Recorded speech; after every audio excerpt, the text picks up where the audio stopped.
It is indeed the 23rd day of October 2025. Good afternoon and a warm welcome to KBC Lunchtime News. Lunchtime News begins right now. We have a detailed and loaded bulletin right here for you, so stay tuned. Later on, we're having a conversation, a candid conversation on modern slavery, bearing in mind that we have over 7 million people in the continent who are living under conditions of forced labor, and even forced marriage is also a form of global slavery. We'll be looking at that a little bit later. I'll be joined by Linus Ndigai, who is the acting executive director of IRCK. That is a conversation that we do not want to miss. Later on, we have business and all the latest goals and sights from the Champions League and also our Harambee Stars in Gambia. My name is Njue. Lucy Maura is the lovely lady on the bottom right of your screen handling the sign language interpretation. Straight to the news. The clergy is urging leaders in the country to unite and focus on service delivery, expressing concern over the conduct of a section of leaders.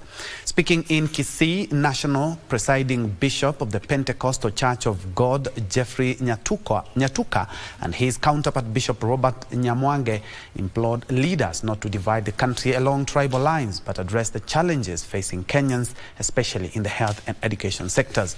They also called for the independence of the church and cautioned church leaders against being used by the political class to cause division among Kenyans. We are a country, and our country is not a tribal country.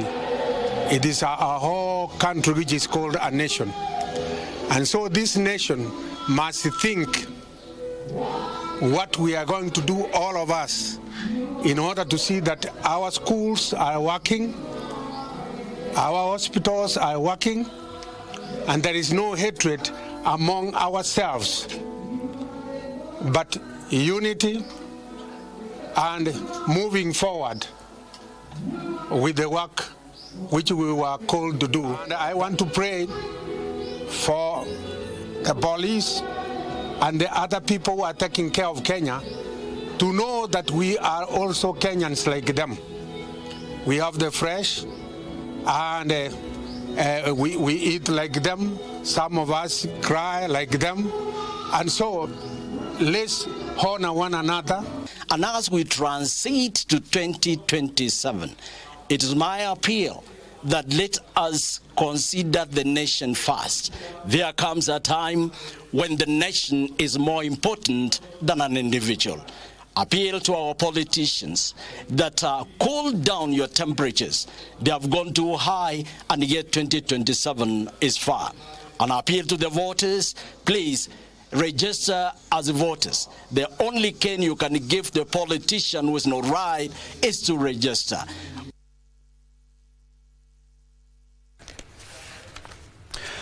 Very well. Now, the Computer Misuse and Cybercrime Act, Amendment Act that was signed by the head of state, President William Ruto, last week has drawn divided and sharp criticism from a section of Kenyans. Well, the government spokesperson, Dr. Isaac Maura, also weighed in on the conversation that is the cybercrime, and this is what he had to say a little bit earlier on this morning. Act. On the Computer Misuse and Cybercrimes Amendment Act, it is important to note that the new amendments do not curtail freedom of expression or give government agencies unchecked power to silence dissent, as alleged. Rather, they strengthen Kenya's capacity to combat real and growing threats such as child pornography, online extremism, terrorism, propaganda, cyber harassment, identity theft, and financial fraud.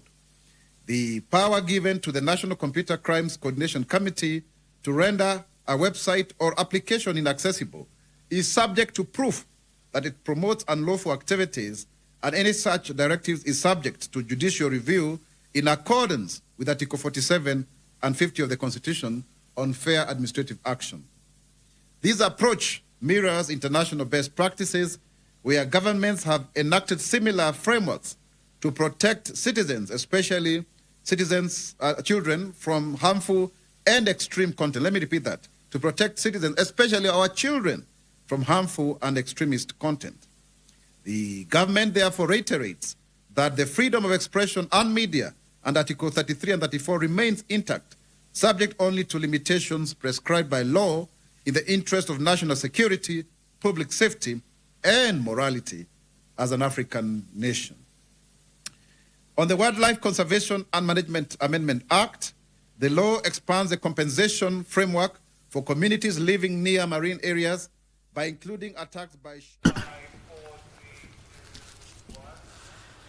Isaac Maura there earlier on today at Harambee Annex also weighing in on the Computer Misuse and Cybercrime Act, Amendment Act that was signed by the President last week. And still on the same, we are crossing over to the media center of Bunge, where the Honorable John Kiari, who is the chair of the National Assembly Committee for Communication, Information and Innovation, also weighing in on this. Let's listen in. Pasiwe na utata wowote ati kwamba 46A itakuja kuwa extrajudicial. Sheria iko hapa ambayo ilipitishwa na iko wazi ili tuweze kuziondoa hizo tetesi zote ambazo zinaenezwa na uvumi ambao unawapotosha wananchi ambao pengine hawajasoma kipengee hiki ama sheria hii jinsi ilivyobuniwa. Sydney? Maybe kwa NC4. I think what people are not getting clearly is NC4 has this mandate, but have they published a threshold of this is the limit now? This you have gone too far. Like the other laws we know that you're not supposed to kill someone. If you kill someone, you're taken inside. So can we tell the public what is this threshold that NC4 now deems as now you have gone over? Of course. In relation to this question, going by the past trend of this government, arresting bloggers and all that, including the lady who was publicizing the finance bill, educating, going out to educate. Don't you think this fear by the people expressing against this bill is warranted? Do you think it's warranted? Going by the past behavior. I think it is demanded of a robust democracy to have such engagements, because the process of lawmaking, Sydney, is so well stipulated in law that even we know what the hierarchy of our laws are, that right at the apex we have our constitution. The constitution is further elaborated by laws, the laws that we pass in parliament. After the laws that we pass in parliament, there are regulations that are subordinate to those laws. And how a democracy is forged is in such a way that even the NC4, even as presently constituted or as would be constituted in the future, can never act without engaging the people. So that if NC4 were to ever publish regulations that would enable them to undertake the work, those regulations still have to come to the Committee on Delegated Legislation, and they would be subjected to the process of lawmaking, so that if there are any controversial things, they would come up during the public participation, they would be attended to, and so on. What we need to let our people know is that the process of lawmaking is clearly stipulated in our constitution and in our law books. And there is no crisis that would lead to us banning country because of a legislation. If there were any excesses in any law, the courts are there to oversight. And that's why we are inviting even this engagement that is calling us to answer in the courts of law as to the laws that we passed. Because Parliament is not a law unto itself. If Parliament passes a law that is unconstitutional, it would be picked up by the judiciary, it would be canvassed there, and ultimately the right position would come up, as it did with all the suspended clauses. Those are indeed live pictures from Bunge or Parliament, where John Kiari, the chair of the National Assembly Committee for Communication, Information and Innovation, they are just unpacking what the The controversial Computer Misuse and Cybercrimes Amendment Act that was signed into law by President last week entails. And I've been able to pick up what he's talking about. It's the law actually aims to protect Kenyans from online fraud, child exploitation, and digital crime, setting the record straight on the misinformation circulating in media. But something also worth noting is that the High Court suspended the implementation of the act until all parties involved had and determined. A number of people have lodged their complaints to the courts, including presidential hopeful Ruben Kigame. We're keeping tabs on that. But let's first of all move on to other news where Orange Democratic Movement Samburu County branch has called on the national leadership to ensure the party remains united and independent, devoid of internal conflict, as the late former Prime Minister and party leader Raila Odinga had envisioned. They also urged the party leadership to put up a strong campaign ahead of the November by-elections to ensure ODM clinches a good number of seats, especially in its perceived strongholds.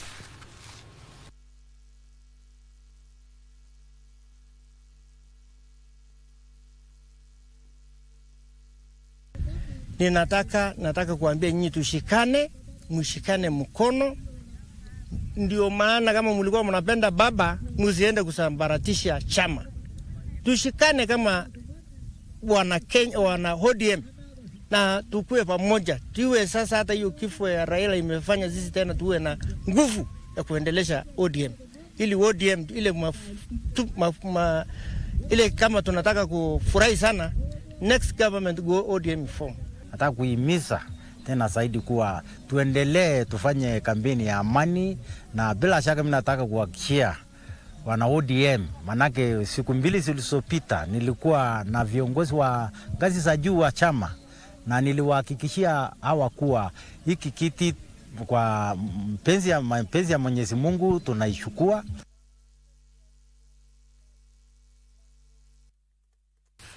From Samburu to the coast, where residents of Dololo village in Magarini Ward, Kilifi County, are facing a severe water shortage as drought continues to bite across the region.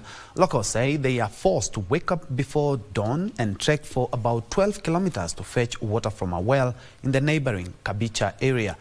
The situation has also taken a toll on learners, with many attending school without water to drink or use for hygiene, exposing them to health risk. The residents are now appealing to the government and well-wishers to help construct a water pipeline from Kambicha to Dololo to ease the community suffering.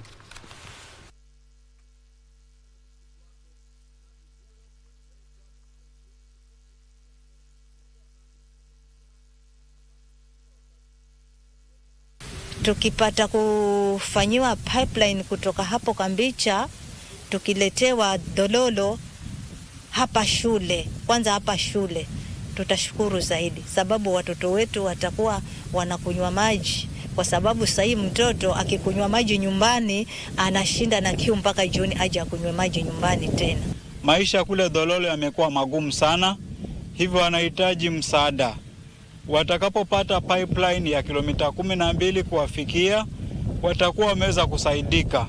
Ndio ile shule ya Dololo ambao watoto wamekimbia sana kwa uhaba wa maji itaweza kupata watoto tena. Yale maisha ya Dololo pia ataweza kuboreka, kwa sababu ataweza kuwa na vishamba vidogo vidogo vya kuweza kujipandia chakula.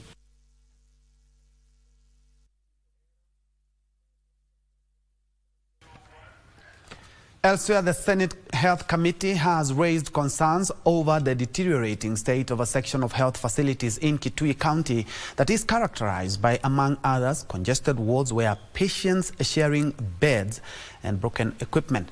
The committee, which toured Kitui County Referral Hospital and found a shortage of over 200 nurses, faulty equipment including non-functional CCTV cameras, and congestion in wards. It was also discovered that TB patients sharing wards with other patients, posing serious health risks.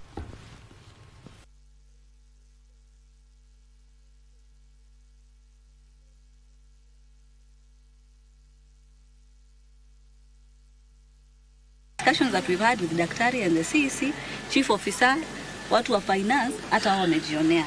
Na kwa sababu niko na imani kulingana na vile tumezungumza, wanasema hii mambo yote wako nayo, niko na imani that they can be able to ensure that they at least respond immediately to this particular issues and put priority where it belongs. Hata kitu kama basic kama CCTV. Umeona watu wanaingia wanaua watu. Wakikuja kuangalia hata hakuna CCTV. Jamani, ni vitu ambazo tu wanaweza shughulikia. Ni mambo madogo. We'll do a very straightforward report under recommendations led by the chair, who is going to summarize this session, but encourage you that you can do better. We can make Kitui great.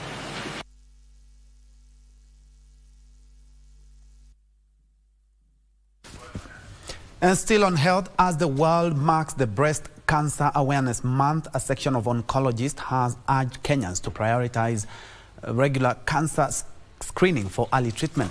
According to data released by the Ministry of Health for the year 2024, an estimated 7,000 new cases are reported annually. Speaking after a free cancer screening exercise at Kiambu Level 5 Hospital in partnership with RFH Hospital, Dr. Martha Wamadai, a cancer specialist at the facility, said most patients are diagnosed at advanced stages. The exercise is part of ongoing efforts by local health institutions to promote cancer awareness and encourage early detection. Breast cancer remains the second leading cause of cancer-related deaths in Kenya, claiming over 3,000 lives annually.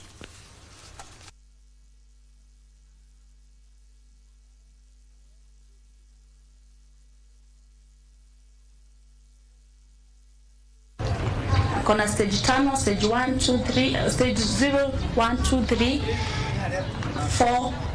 Stage 1 kumaanisha ni cells tu kidogo zimeaffectiwa. Stage 1 and 2 ni kumaanisha huyo ufume ni kidogo pia. Stage 3 ni kumaanisha imeanza kuenea. Na stage 4 kumaanisha imeenea places zingine. Kama ilikuwa imeanza kwa matiti imeingia kwa lungs, kama ilikuwa imeanzia kwa tumbo imeingia kwa liver. We've been able to identify some of the issues that are affecting our mothers, our moms, or even our brothers. For those who we are screening for prostate cancer, we've been able to refer several for further investigation, further investigative tests to different facilities. That include Thika. We've been able to refer quite a number of ladies for mammogram. Since 2019, mwezi wa 11, ndio nilipatikana nikiwa na saratani. Na saratani si kusema hiyo ndio mwisho wa maisha. Saratani tunatibiwa na mtu anafanya nini?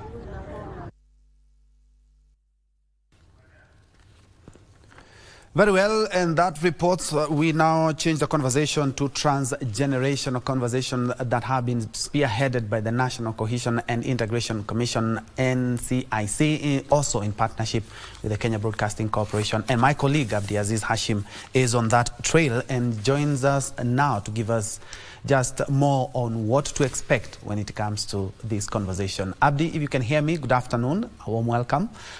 What else can you tell us?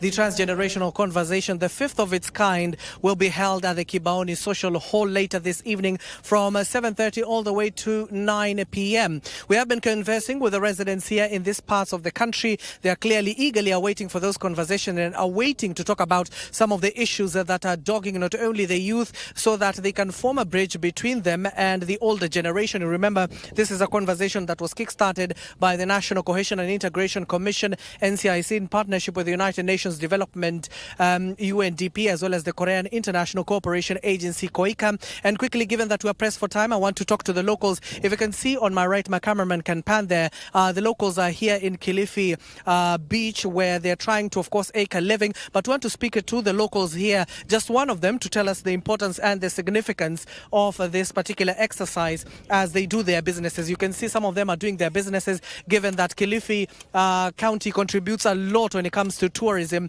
in this particular part of the country. They're trying to, of course, appease the locals here and the local tourists who are as well as here. Labda tuweze kuchukua maoni yake. Kaka, tueleze jina lako. Swali ambao Wakenya ambao wanakutizama kwa sasa wanataka kujua, kuna amani Kilifi? Mimi kwa majina ni Alvin Kai, mimi ni biashara huku Vidasini, na huku mambo yote yako shwari, kuna amani, tunapendana, tunahudumia kila mmoja ipasavyo. na hivyo watu tunaishi na watu vizuri, wakikuja tunaungana nao, watalii tunaonyesha mandhari ya baharini venye yanaendelea na tunafanya kazi nao kwa amani na tunapendana. Asante sana. Shukran sana. That is just one of the locals, given that we are pressed for time. We'll be keeping tabs on that particular aspect when it comes to conversations.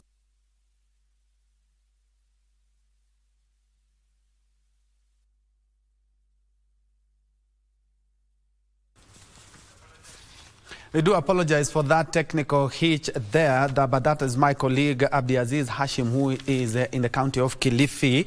As tonight, the NCIC, together with KBC, will be having a candid conversation on transgenerational issues that are affecting everyone, and especially in Kilifi County. So make a date at 7:30 p.m. all the way to 9 p.m. for that conversation right here on KBC Channel 1. Elsewhere, the State Department for Housing has officially handed over a construction site to a contractor for the development of a modern student hostel at the Kenya Medical Training College, KMTC, Port Reitz campus in Mombasa County. Speaking during the ceremony, John Karanja, the Regional Director of Infrastructure Development, RID, for the Coast Region, said the project is part of the government's ongoing institutional housing program under Affordable Housing Initiative. The project, valued at 235 million Kenya shillings, will be completed in 12 months and will provide accommodation for 580 students. Karanja also highlighted other similar projects, including the recently launched 580-bed hostel at Shanzu Teachers College and large-scale housing projects in areas such as Nyali, which include over 2,000 housing units, a FIFA standard soccer pitch, and a level 4 hospital. The KMTC Port Reitz has a deficit of not less than 1,000 students. So this will come a long way to alleviate the standards of living and to give comfort to the student. This is among the many projects that we are doing in Coast Region, specifically for institution housings. We did one yesterday at Shanzu Teachers College, a similar bed capacity 580, and we are spreading many more to the many other constituencies in Coast Region. We normally have issues with the accommodation of students because they are not comfortable staying outside, and it raises a lot of security issues and many other concerns that the students and the parents normally raise when they are accommodated outside. So for this project to come to KMTC Port Reitz, it's going to alleviate the suffering of our students.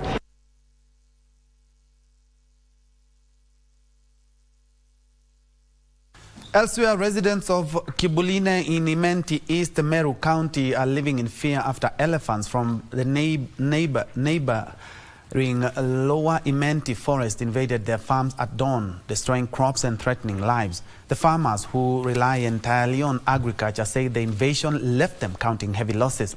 They are now calling on the Kenya Wildlife Service to contain the jumbos within the forest and provide lasting solutions to prevent further attacks. The affected residents are also demanding compensation for the destruction cost.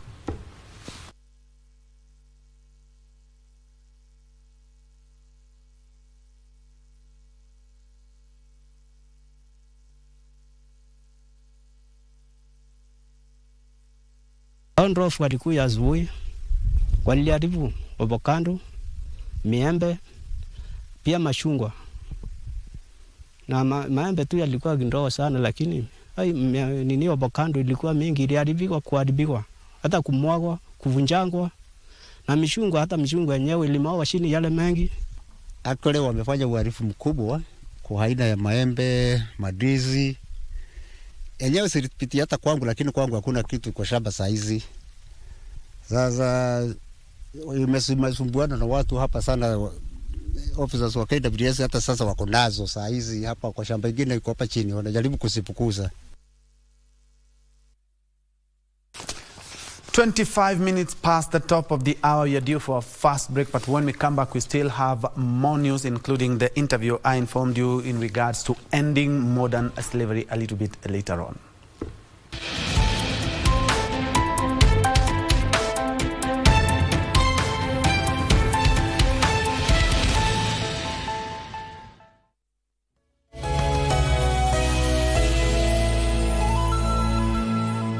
The bottom-up economic transformation agenda is not just a plan on paper. Manifesto tulioandika na tukauzia Wakenya na wakatupigia kura, sio gazeti ya kufunga nyama. It is happening on the ground across Kenya.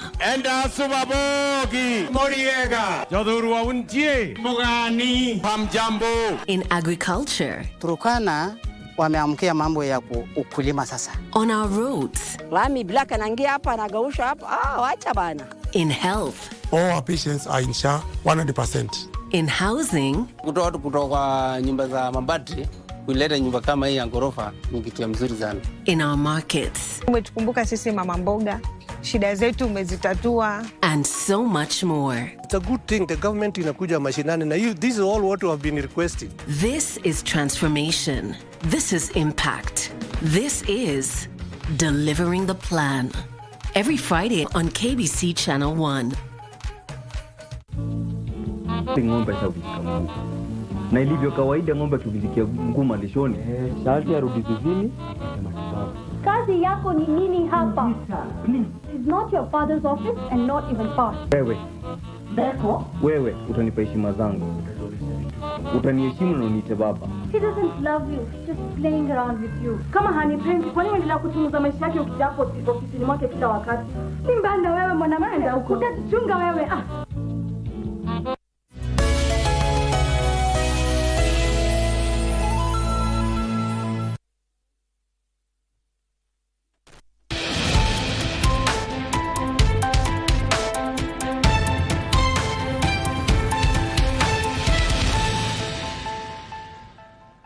Welcome back to Lunchtime News. Many thanks indeed for keeping me company. And for now, let's now first of all dig deep into the conversation I had mentioned in regards to modern slavery. When we hear about slavery, we are taken aback by what we saw, what we've read in books in regards to slavery. But modern slavery is here with us. 7 million people in the continent and 50 around the world are in various forms of modern slavery, including forced marriages. And because of the interest of time, allow me to introduce my panelist who I had introduced earlier on. His name is Linus. Linus, karibu sana for this. He is the Executive Director for IRCK, which is the Inter-Religious Council of Kenya, Acting Executive Director. Karibu sana, Bwana Linus. Thank you. Linus, I'm looking at slavery and taking it from years back, from the history that we've had. Now we have modern slavery. We thought maybe these are a thing of the past. When you talk about modern slavery, what elements are we talking about, and what scale is it in Kenya? Because we've mentioned about 7 million in the continent and 50 million in the world. Thank you. As you have heard, my name is Linus Ndigai, the Executive Director for Inter-Religious Council of Kenya. And Inter-Religious Council of Kenya is a faith-based group that brings together the three main faiths together, the Christians, the Muslims, and the Hindus together.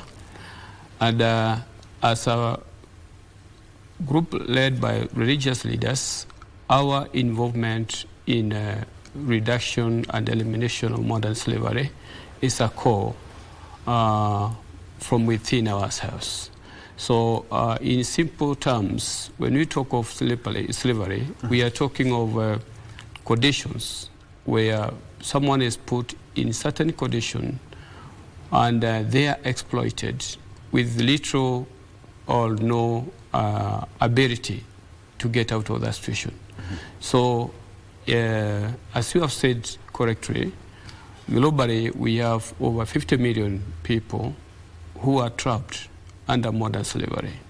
In Africa, we have over 7 million people who are in this trap. At Kenya alone, we have between 280 to 100,000 people who are suffering under the modern slavery.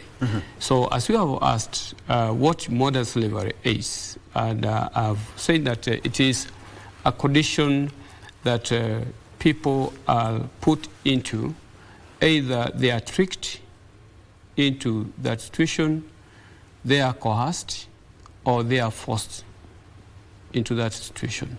So looking at it that way, it tells you that this person has little or no ability to escape from it. And that is why, as religious leaders, as a faith community, we are taking it personally as a moral responsibility to ensure freedom of our people. Thank you. And we have seen in Kenya the Ministry of Foreign Affairs and and also Diaspora Affairs working together to ensure that they are also on the forefront to maybe repatriate Kenyans, or even to stop some of the Kenyans from being duped into some of the jobs that we have seen, especially from the Middle East. As IRCK, as the Interreligious Council of Kenya, it's, you have diverse faith communities. How does it position you well to combat this modern slavery? Thank you. Let me start by saying modern slavery in Kenya is, it appears in three main forms. The first one is through child marriage, where you find children are married off while they are still young, against their will. You find that these are children who should be in school, but because the parents have decided this child needs to be married so that they can get some income from the family that is marrying them, so this child get married. The other way is through forced marriage, where someone is of age, but they are forcibly married to someone or to a family not of their choice. But the forces are stronger for this person to resist. And the third form, and this is what we are talking about, is forced labor. Forced labor happens where people are put into labor to work under conditions that are not conducive. They are forced to work under, while they are underpaid, but they have little options. So this is what is happening in Kenya, where we have people being taken to other countries under pretense of being helped. As I said, they are normally tricked that there are better jobs out there, there are greener pastures out there, and when they go there, they find that the situations are completely different. So that is a form of modern slavery, because when this person was moving from their home to whatever country or whatever home they are going to work, it was not in their intention that this is the kind of work they will do. It was not in their plan that this is a condition they are going to work in, but they were tricked. Especially they are normally tricked by agents. They are tricked by other people who desire to gain economically from them. So what we are doing is that we are working very closely with the government of Kenya to ensure that we have our enforcement, because the laws are there, that we have strict enforcement of the law to ensure that Kenyans do not continue suffering. The other thing we are doing is that to ensure what we call survivor support. Those that find themselves in such situations, we are working to ensure that to work together with the government and the embassy to repatriate them, to ensure that they are back in the country. And those who are back in the country, we are also working to support them, especially with psychosocial support, because these people are traumatized. So for them to be integrated back into the society, they need some form of help. Yeah, and it's a good thing that you've mentioned the issue of protecting migrant workers, and because we have seen the tragic issue of Kenyans living here, going to the Middle East, especially in the Middle East, and coming back in caskets. And the government is on top of its game, that's what it says. But of course there are some agents who are able to sneak in, get some people from Kenya and take them to forced labor. As IRCK, what exactly are you doing when it comes to awareness as we wind up? Oh, thank you. What we are doing is that, as you all know, religious institutions, especially churches, mosques, and temples, are found across each and every corner of this country.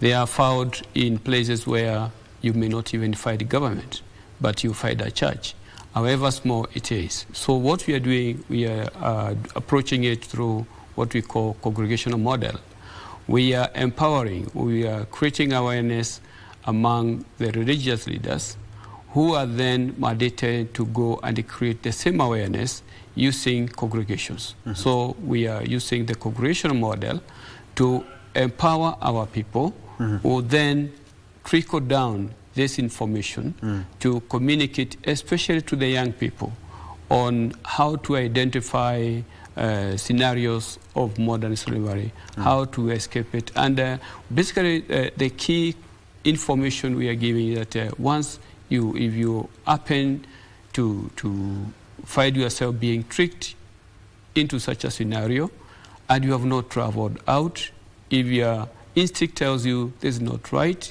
please talk to a religious leader who is well informed about it. Please talk to the police. We have referral systems. We have police stations and the police officers who have been trained on now to track how to repatriate and even how to respond. So these teams are working together to ensure that we minimize with the goal of eliminating the problem completely. Thank you, Linus Ndigai, who is the Executive Director for Interreligious Council of Kenya. And they are also on the forefront, just as like the Ministry of Diaspora and Foreign Affairs is on top of its game when it comes to ending modern slavery, especially when it comes to repatriating Kenyans to go and work only to find that they had been duped and those jobs end up being the modern slavery you're talking about. They are also on the forefront to ensure that we end modern slavery as it is, both right here in Kenya and beyond. Remember, even forced marriages and early marriages are a form of modern slavery. That's a discussion that we need to open up, but unfortunately, because of the interest of time, thank you indeed so much for joining us for this short interview. Many thanks indeed for your insight as well. Thank you. Moving on, an 11 million shilling fraud case against former Njue Sugar Company managing director and several other senior staff has been adjourned. The Ethics and Anti-Corruption Commission is now set to present its evidence when the proceedings resume. The protracted graft case has been delayed by several petitions seeking to halt the proceedings. Achola Simon reports. Hearing of a graft case involving former Njue Sugar Company Managing Director Godfrey Sifuna Wanyonyi and 7 other senior officials has been adjourned at the Bungoma Anti-Corruption Court, with the prosecution expected to present its final witnesses when proceedings resume.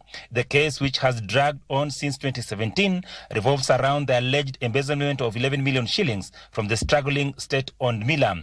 The former managing director and his co-accused have been charged with several counts, including abuse of office, conspiracy to defraud and fraudulently acquisition of public funds. Others charged alongside Wanyonyi are Benson Kangwete Wafula, the company secretary, John Wanyonyi Wekesa, chief cashier, Kenneth Onyango, the cashier, Benson Sitati Wahungu, the internal auditor, Robert Vincent Juma, the auditor, Kennedy Wafula Wanjala, alias Mukombozi, the administrator, and Juliet Nganga, a clerk. The accused are alleged to have conspired between 2015 and 2016 to defraud Njue Sugar Company of the said amount by authorizing irregular payments, falsifying financial records, and misappropriating funds meant for operations. The prosecution, led by officers from the Ethics and Anti-Corruption Commission, has linked up its final 2 witnesses, Abraham Kemboi, an EACC investigator, and Saul Wasilwa, who served as the company's managing director before Wanyonyi took office.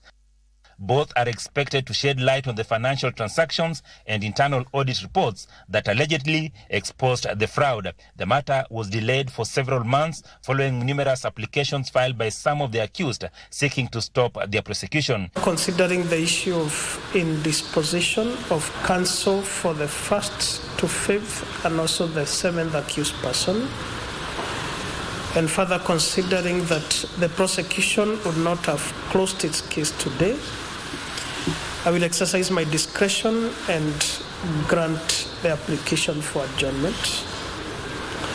However, in view of the age of this matter, I order that all parties must be ready for hearing on the next hearing date, and this is marked as the last adjournment on all the parties. The Supreme Court quashed the latest petition by Benson Kwatenga Wafula, the former company secretary, who had moved to court arguing that his prosecution was malicious and abuse of proceedings, upholding the decision of both the High Court and Courts of Appeal. The Njue sugar case is one amongst several corruption cases that have dogged state-owned sugar companies in Western Kenya, where financial mismanagement, unpaid farmers' dues, and operation inefficiencies have led to massive losses and declining productivity. Achola Simon, Lunchtime News, Kisumu County.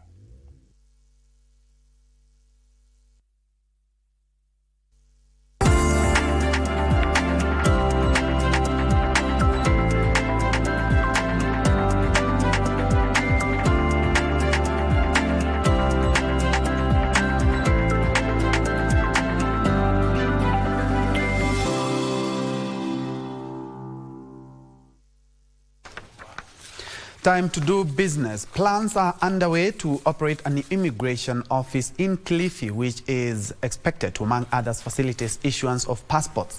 Kilifi Deputy County Commissioner David Lusava says the move by the State Department for Interior and Citizen Services will save residents the long and costly trips to Mombasa and Nairobi for passport applications. This is Malindi International Airport, the primary gateway to the coastal town of Malindi, providing easy access for domestic and international visitors arriving by air.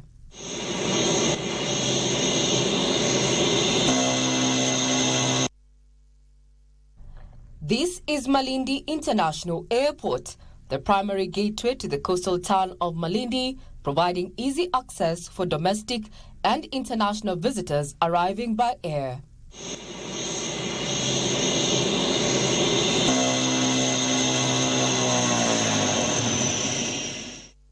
However, for years, residents who want to travel abroad have not had such a smooth sailing.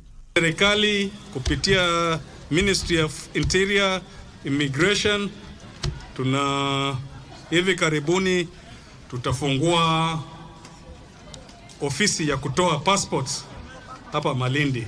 I think from early next year hatutaweza kuwa tukienda Mombasa ama Nairobi, passports zitakuwa zinachukuliwa hapa. Currently, residents apply for passports through eCitizen and then travel to Mombasa or Nairobi for biometrics and collection. Kuna wakati tumefanya ajira za kwenda kufanya kazi Uarabuni. Kuna wale wenye walikuwa na shida ya kupata hizi passports. So ofisi ikiletwa hapa itaweza kutusaidia. Establishment of the Malindi office is expected to speed up document processing. Lusava says the new facility is part of the government's ongoing effort to decentralize and improve citizen access across Kenya. Regina Manyara reporting for KBC Channel 1. Tatu City has rolled out a digital literacy program introducing learners to digital literacy and coding fundamentals, covering HTML, CSS, JavaScript, and real-world applications through capstone projects. Solomon Mahinda, Executive Vice President of Tatu City, highlighted that the program targets to equip learners with vital digital skills and prepare them to thrive in the economy of the future. Since 2023, the Tatu City Training Academy has provided free vocational training to more than 600 community members in masonry, plumbing, steel fixing, and security.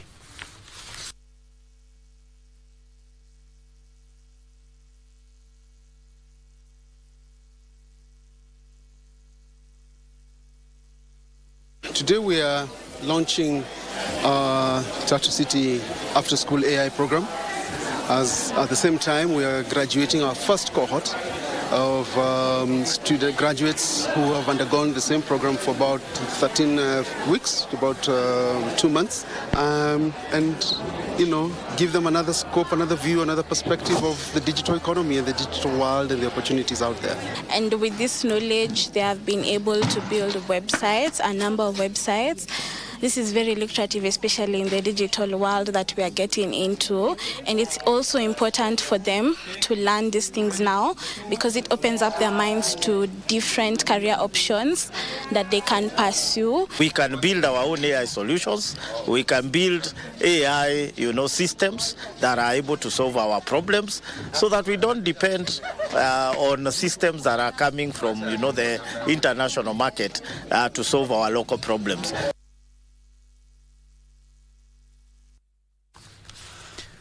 Still on tech, learners and teachers drawn from at least 44 schools in Hamabey County are set to benefit from a new digital literacy and last-mile connectivity program that seeks to expand internet access and strengthen digital education.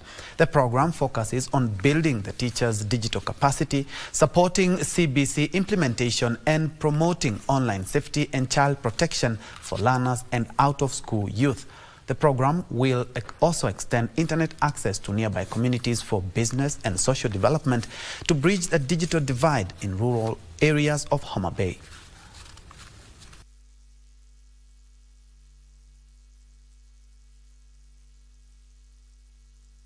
Our main activities will be allowed training teachers on digital pedagogy and online safety.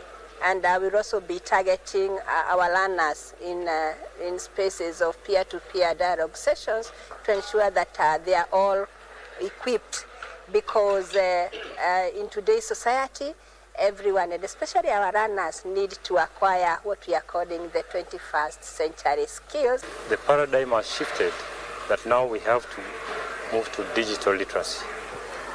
And for this purpose, it's not for the young only, but the old.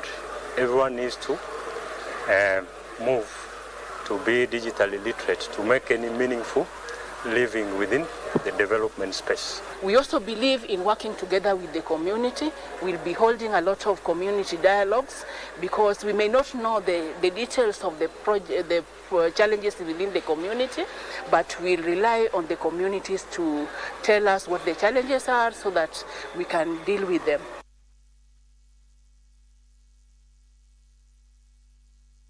Another field electric vehicle manufacturer Tesla has seen its profits slide even as it reported record quarterly revenue after US buyers rushed to secure a key tax credit on electric car purchases before it ended last month. Tesla says revenue for the 3 months to the end of September hit a record $28 billion, up 12% from the same time last year. Here and other details in our international news wrap. Tesla shares dipped 3.8% in extended trading after the results were announced. Tesla's roughly $1.4 trillion stock market valuation has been driven in recent months by investor confidence that Tesla boss Elon Musk can deliver on his ambitions to transform the company into a global leader in artificial intelligence and robotics. But sales of vehicles currently remain its main source of income, while those new products are being developed. Like other car makers around the world, Tesla is facing tough competition from Chinese rivals such as BYD. Elsewhere, Metlin Energy and Metal chairperson Evangelos Mytilineos says the tide is turning after a rocky period after Brexit, when the London Stock Exchange looked unattractive. His comments are in contrast to recent widespread concern about the steady outflow of some big-name companies from UK markets, particularly to the US. However, Mytilineos says high energy costs were an obstacle to European and UK customers, and he believed politicians had failed to be honest about the cost of the energy transition. Metlin employs nearly 10,000 people in the 40 countries and moved its primary listing from Athens to London in August this year. Finally, analysts anticipate that the international spot gold and silver prices will continue growing in the medium and long term due to increasing demand and short supplies, despite a sharp sell-off on Tuesday. Gold and silver experienced a sharp sell-off, causing large price drop on Tuesday. The international spot gold price ounce plunged more than 6%, falling under $4,100 per ounce and marking the steepest single-day drop in 12 months. The price of spot silver also ounce declined by over 8%, dipping below $48 per ounce, which posted its biggest one-day loss since 2021. The dive was impacted by shifts in geopolitical tensions as well as investors' lock-in gains. women's football team, Harambee Starlets, held their last training today ahead of their first leg final round of the 2026 Africa Women's Cup of Nations WAFCON qualifier against the Gambia tomorrow at the Nyayo National Stadium. The Starlets, under head coach Beldine Odemba, have been in residential training for the past 3 weeks and are keen to capitalize on home advantage before heading to Senegal for the return leg next week. Kenya is chasing a return to the continental stage for the first time since 2016, when the team made its debut at WAFCON in Cameroon. Victory over 2 legs will see the Starlets book a ticket to the 2026 continental showpiece in Morocco, which will for the first time feature 16 teams. The top 4 nations from the tournament will automatically qualify for the 2027 FIFA Women's World Cup in Brazil.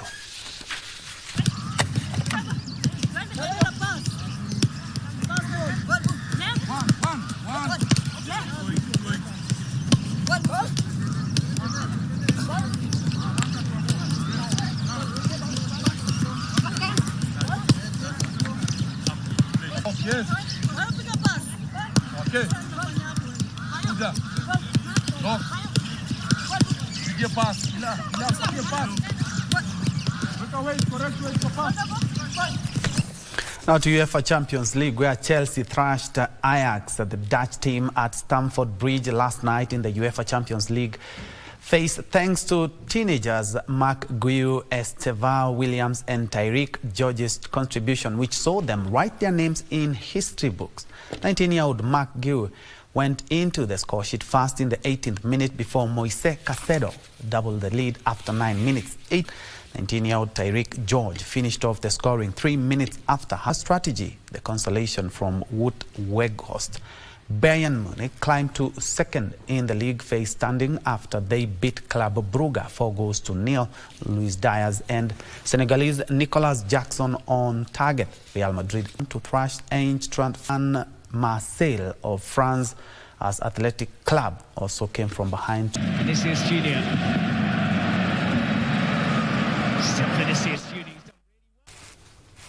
Very well, and on that Champions League action, we've come to the tail end of this news. Many thanks indeed for joining us. Just in case you missed something and you would like to see what we are preparing for you in the newsroom, kindly check out our social media spaces, including our KBC digital app. My name is Njue. Lucy Mora has been my colleague on the sign language interpretation. I leave you with these words, bearing in mind what is going on in the country, that be careful with your words. They can only be forgiven but not forgotten. Have a good one.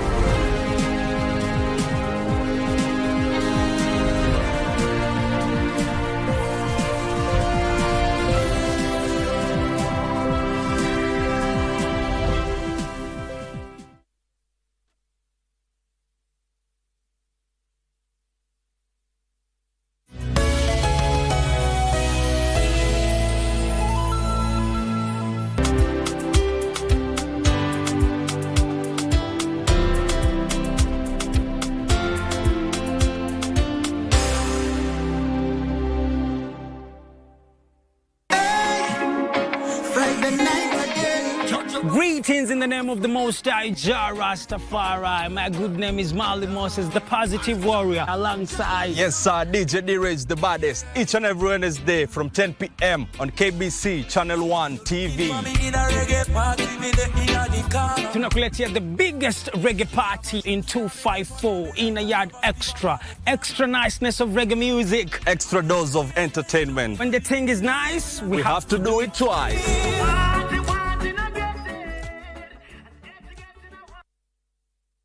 Wiki hii kwenye Mkulima tunaangazia kilimo kutumia mbinu za asili. Kisha jinsi ya kuwafuga ng'ombe, kondoo pamoja na kuku.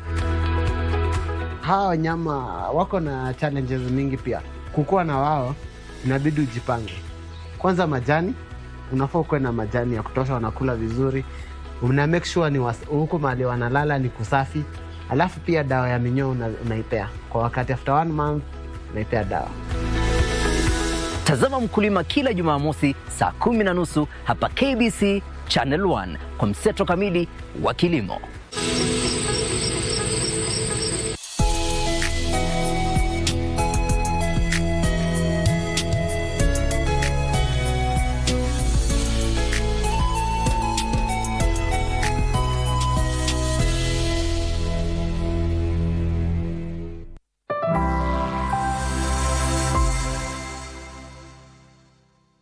Lifestyle, your weekly health show that brings you all matters health. My name is Marie Yambo. Our social media handles at KBC Channel 1 on X is where you can interact with us. Postpartum hemorrhage, or simply put, excessive bleeding, is the leading cause of women dying during delivery. 355 women die each year, translating to 20 women each day because of complications during delivery.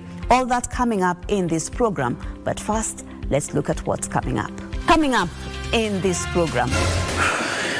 Unajua kulea mtoto, mimi nilikuwa natarajia alelewe na mamake. Yaani ile upendo yenye ilikuwa huku, yani ilipotea tu yote, ilipungua tu kabisa. Leading to death, a husband's cry. Pregnancy is a beautiful state because you are carrying a life and you're bringing life into this world. There is nothing as beautiful, as precious as that. 355 women die each year. We speak to Dr. Kireki Omwana. And to our first segment. A father of 3, Sam, popularly known as Mambo, took his wife Eunice to deliver in one of the local hospitals. Little did he know that that would be the last time that he would see Eunice alive. He was left to take care of a barely 1-month-old baby. Here is his story and journey with postpartum hemorrhage. Seemingly in deep thoughts, Samuel Borothi slowly rocks his just 1-month-old baby girl, a father's love and concern, all written on his face. Now, when Samuel Borothi took his expectant wife to a hospital in Kayole, Nairobi County, he thought he was doing the right thing, making sure Eunice, his wife, would be in safe hands. During the pregnancy, Eunice had been bleeding, and Sam made sure to explain that to the doctors, hoping she would receive all the attention. Alipigwa scan, wakasema ina bleed sana. Unaona? Wakasema tutakupea dawa iende yeke uterus ikuwe na nguvu ya kusikia huyo mtoto. Na hizo dawa nilinunua. Na from there akapewa bed rest akiwa na 3 months. As Eunice went into labor, Sam waited anxiously. Hours passed, updates were few, but then a phone call came. The hospital said everything was fine. Eunice had delivered a bouncing baby girl. On my way up to B Center, ndio niliangalia simu nikapata iko na 3 missed calls. Kaona ni namba mgani, nikapiga. Mwenye nilipiga akachukua ni mtu, akaniambia wewe ni Samuel wa Eunice. Kamwambia ni yeye alikuwa anakupigia, lakini saa hii huwezi ongea naye ndio anapata mtoto. Kumwambia ni sawa, niko hapa B Center, anapitia hapo saa hii. Within like 20 to 30 minutes alikuja kanita. Kwanza nimefanya kuja na hapa ndani. Kwenda na hapo kuna daktari nimpata hapo hivyo akitengeneza Eunice. But just 30 minutes later, Sam's world turned upside down. Eunice had started bleeding excessively. Kauliza daktari what's going on, akaniambia amebleed sana. Na ndio maana ameita ambulance 20 minutes ago na haijakuja. Na hapo mahali alikuwa amelala vile alikuwa amewekewa hii kitu towel mzito tu kama hii. Yote ilikuwa red. Alikuwa amemwaga damu mingi kabisa. The doctors were frantic to save her life, but the hospital didn't have an ambulance ready to take her to a better facility, and time was running out. Ndio waliniambia ndio na daktari mwingine amekuja. Akaulizwa na huyo imeacha ambulance wapi, akasema imeenda kufuel. Sasa ni mimi nilikaa huko almost 20 to 30 minutes ndio ambulance ilikuja. tukachukua wife tukamweka kwa ambulance, tukaenda Mama Lucy. Sasa hiyo alikuwa ananiongeleza hadi aliniuliza mtoto wako wapi. Kumwambia mtoto wako hapa. Vile aliyekuwa tu ambulance hivi nilimuita kaitika tu mara moja. Sasa hiyo niko mbele na mtoto akachukuliwa daktari, tukaenda. Tukafika Mama Lucy wakatupokea. An hour after arriving at the referral hospital, the news came. Eunice didn't make it. Waliniita na wenye tulikuwa na wao. Ndio wakatuambia Eunice ameenda. Wakati ile nilifanya postmortem, sasa hao daktari waliniambia alikuwa amemwaga damu yote. Mwili yake hata ilikuwa imeanza kuturn point, juu haikuwa na damu. Eunice died from what's known as postpartum hemorrhage, PPH, or simply excessive bleeding, a condition that, with quick action, can be treated. But for Eunice, help came too late. Hiyo bleeding wageiona ikiwa inatokelezea wakati nimeanza kutoka. Si murifaro saa hiyo. Ama juu wako na CS, wangemfanya ndio waone mahali kuna bleed wa msone. Hata kama ni hiyo nyungu ilikuwa juu ni suffix wageisona. Ndio stukie damu imetoka more than 2 liters. Ndio sasa usido utaanzia wapi? Juu najua haikutoka tu once hivi kama kitu imefunguliwa. Angekuwa hapo karibu a notice hivyo, na I think Eunice angekuwa uhai. Juu angemshona ama wamdeliver on time. Now, Sam has been left to raise the 1-month-old baby Joy alone. Unajua kulea mtoto, mimi nilikuwa natarajia alelewe na mamake.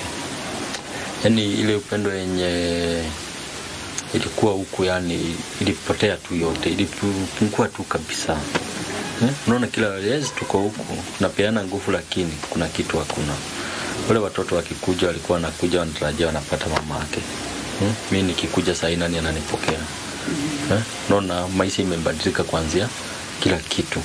Kama ni huyu mtoto sasa hivi unaona ako na my mom. Without his wife, without breastfeeding, he's learned how to prepare baby formula. Anakuja anachanganyishwa na maji, anapewa after 3 hours. After kama amelala na hajaamuka 3 hours anaamshwa. Lakini saa hivi venye amekunywa hivi akilala, after 20 minutes aamuke bado atapewa tu. Daktari ni wao waliniambia nitumie hii maziwa juu iko na uzito karibu kufikia ya mama. Na hakuna kitu kingine tunaweza mpea. He's grateful for his mother's support, he says. He couldn't do it without her. Sasa kumanage hapo ndio shida iko, ndio maana niliita mama juu akona hiyo uzoefu. Sasa mwingine mwenye unaweza achia watoto wako kuwa na amani ni nani? Isipokuwa bibi yako ama mama yako. Unaona? Mwingine mwenye yako wewe Njue venye anaweza kufanyia watoto.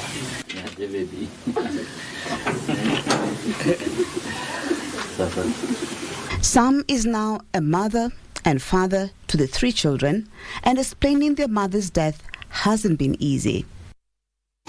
Kuhiri kwa hawa watoto wenye niko na wao about their mom, even today, ni shida. Naona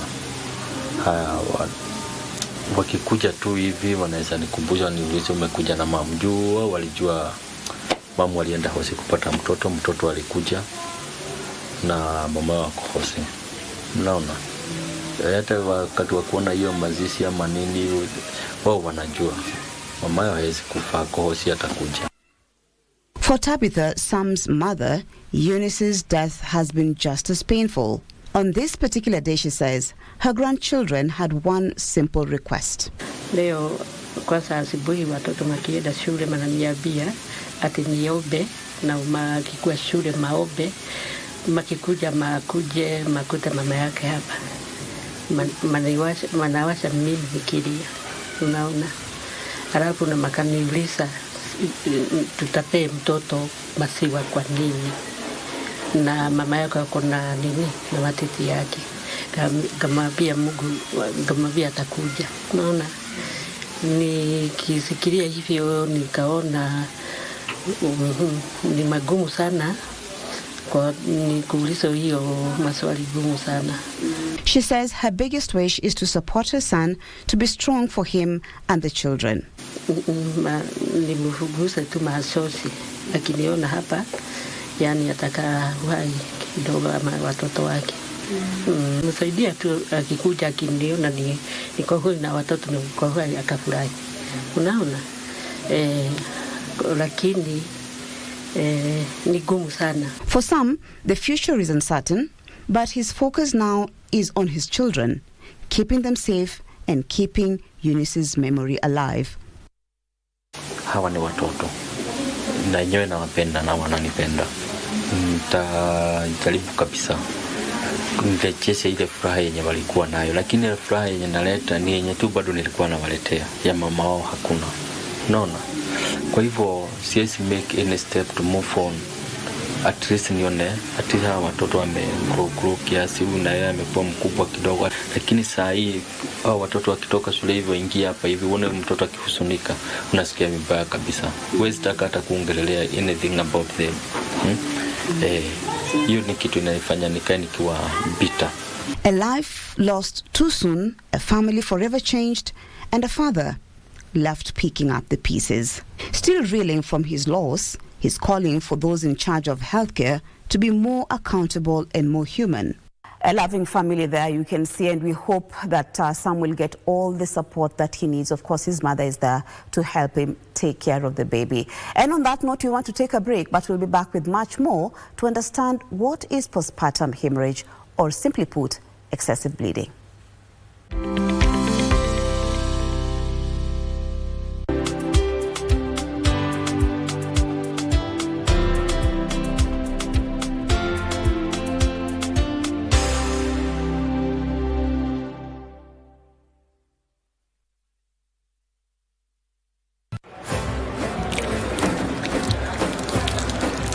Katika Qur'an tukufu Allah subhanahu wa ta'ala anatuamuru tukumbushane, kwani kukumbushana kunafaa waumini. Kwa mujibu wa hadithi, Mtume Muhammad sallallahu alaihi wasallam anatushauri tueneze ujumbe wake angalau kwa aya moja. Basi tunatia ari kufanya ambacho ni jukumu la kila Muislamu, kukumbushana mema na kukatazana maovu.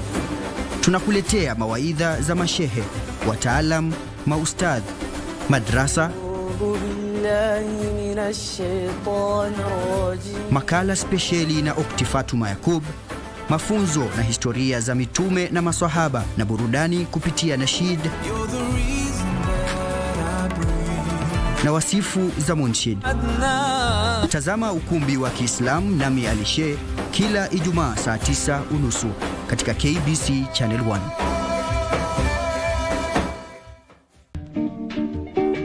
Hapa unakuwa humiliated mbele ya watu, lakini unapata uwezi shtaki, sababu ukishtaki utafungiwa barabara ya kwenda bunge. Kondo ya mwisho na nini? Na kufi.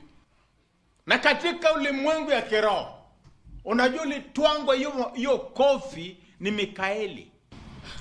Sasa mimi naulisha wewe. Bila nabii ungekuwa wapi? Mimi angekuwa Bachola. Unajua utapata shida. Wewe ndio malaika ama sijakuelewa bado? No. I'm his prophet. Huyu yeye ni nani anawababaisha hivyo? Bila anakusomeanga maisha yako vile iko. Na wewe unaamini? Makwa. Kweli sasa. Ulikuwa umejua list ya millionaires ulikuwa umeingia. Leo mbaya papa. One of the millionaires. Millionaires? Si ndio? Akinirutisha tu kwa hiyo namba. Tafadhali nirutishe.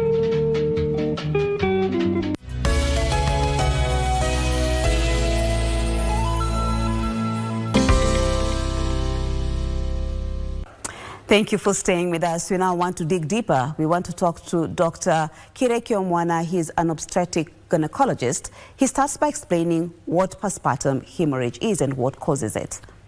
When we talk about postpartum hemorrhage, this is excessive bleeding, in layman's terms, excessive bleeding after delivery. So when it comes to delivery and postpartum hemorrhage, we define it as the bleeding more than 500 milliliters of blood after delivery. When it comes to cesarean section, during cesarean section as well, remember this is major surgery, a woman will also lose some blood. And we talk about excessive bleeding after cesarean section if this patient is going to lose 1,000 milliliters or 1 liter of blood or more. So you talked about losing 500 ml or 1,000 ml, depending on the type of delivery that a woman may have.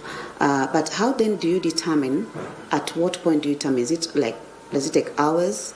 And what causes the uterus, which actually is kind of the main organ here that carries the baby, and then the baby is out, what causes it not to contract? Because that is one of the major issues that causes excessive bleeding. Absolutely. Maybe I'll take you a little bit, maybe back into class a little bit if you don't mind. Remember that when the baby is growing in the womb, if you can imagine the womb as a balloon, and that is where the baby is, and there are many other things with that baby while the baby is in the womb. There is fluid which surrounds the baby, and this fluid is very important because it works as a shock absorber for the baby. That's number one. Number two, it is what the baby drinks and urinates. So we are sure when that amount of fluid is okay, that the digestive system is okay, and the kidneys are also functioning well. Number three, there is what we call the placenta, a very important organ. Now, that placenta, which connects the mother to the baby. So it attaches on the wall of the uterus, and then there is a cord which comes out of the placenta, and this cord attaches to the baby. That is why we have kitov. So that is where we used to get our nutrition and our oxygen from our mothers when we were in the womb. Now, normally what happens is once a baby has come out of the womb, whether it is through the natural method or whether it's by cesarean section, that placenta has to come out. Now, normally it comes out by itself, because there is a mechanism. And this is where nature or God has created us in such a way that once that uterus knows that the baby has come out, the placenta attaches itself. There's a thin membrane where it attaches itself. As soon as the uterus contracts after the baby, because remember that volume, you've delivered a baby who is, let's say 3 kilos, 3.5, whatever it is, the water has come out, the fluid has come out, so that volume has decreased. So as soon as that decreases, the surface area also decreases, and what happens is that the uterus contracts.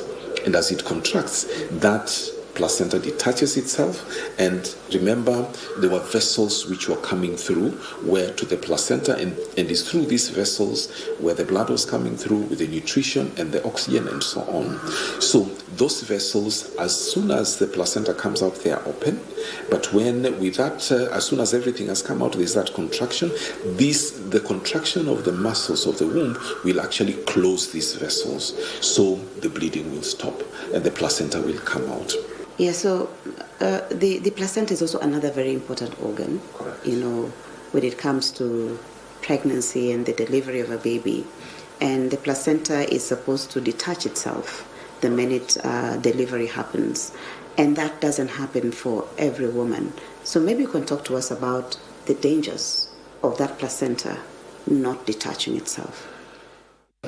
Now, sometimes you may have what you call retained tissue, where the placenta, instead of coming out, is still stuck inside the womb or in the womb itself. Something also which is very, very, very serious and very dangerous, what we call placenta accreta spectrum, where the placenta normally is supposed to attach to the womb.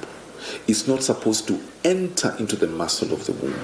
So sometimes it can invade the muscle of the womb partially, sometimes even halfway, sometimes it comes out completely, and it can even attack the bladder as well. So we call that placenta accreta spectrum.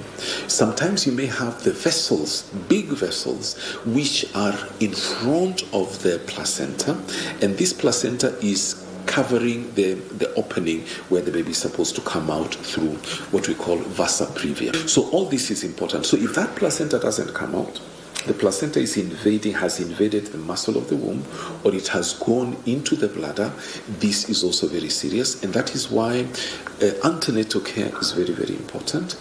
And having a scan done, a proper obstetric ultrasound scan done, is very, very important. So these are important. All these factors, we have to take care of them. And then the other thing, can there be other issues with bleeding diseases? So that is where that history is important. Is the patient on medications which will stop clotting to occur once she delivers? So all this is important in order for us to assess the risk of this patient, whether she can go into, she may have placenta, she may have postpartum hemorrhage or not. So then that brings the question of management, We kind of already know what causes all this problem, but I wonder how good our management of postpartum hemorrhage is, or excessive bleeding in our hospitals. You could talk to us about that. I'd like to quote Professor Mohammed Fatah, who used to be the president of he used to be the president of FIGO.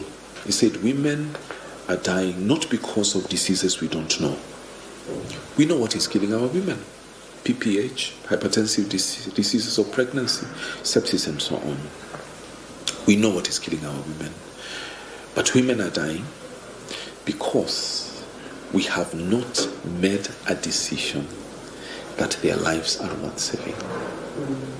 This quote haunts me every day, that women are dying because we, that is you and I and the Kenyan population at large, have not made a decision that their lives are worth saving. We need several things or several pillars when it comes to management of PPH. Number one is human resource. By human resource, we mean everybody who is going to work around this patient. The next thing that we need is quality medication. A study was done. Kenya was part of that study, a big study.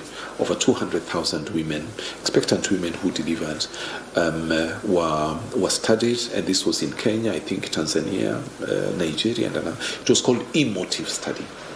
And what came out was that some of the medications that are used or were used at that time were actually fake medications. Blood is of extreme importance. Blood. We collect about 500,000 units of blood, and we need a lot more than that. We need commodities. There are things we call, for example, uterine balloon tamponade, which we can insert inside the uterus when that uterus is extended and it's not distended and it's not even it's not contracting. There is something we can insert into the uterus so that it can plug those vessels which are open and they stop bleeding, and slowly the clotting system takes place, and then the uterus starts contracting. We don't have them. We need ICU, and I say this with a very heavy heart. Why am I saying this with a heavy heart? We have gone to several county hospitals, and major county hospitals where hundreds of women deliver. They don't have a theatre, a maternal theatre dedicated to our mothers who are going to deliver.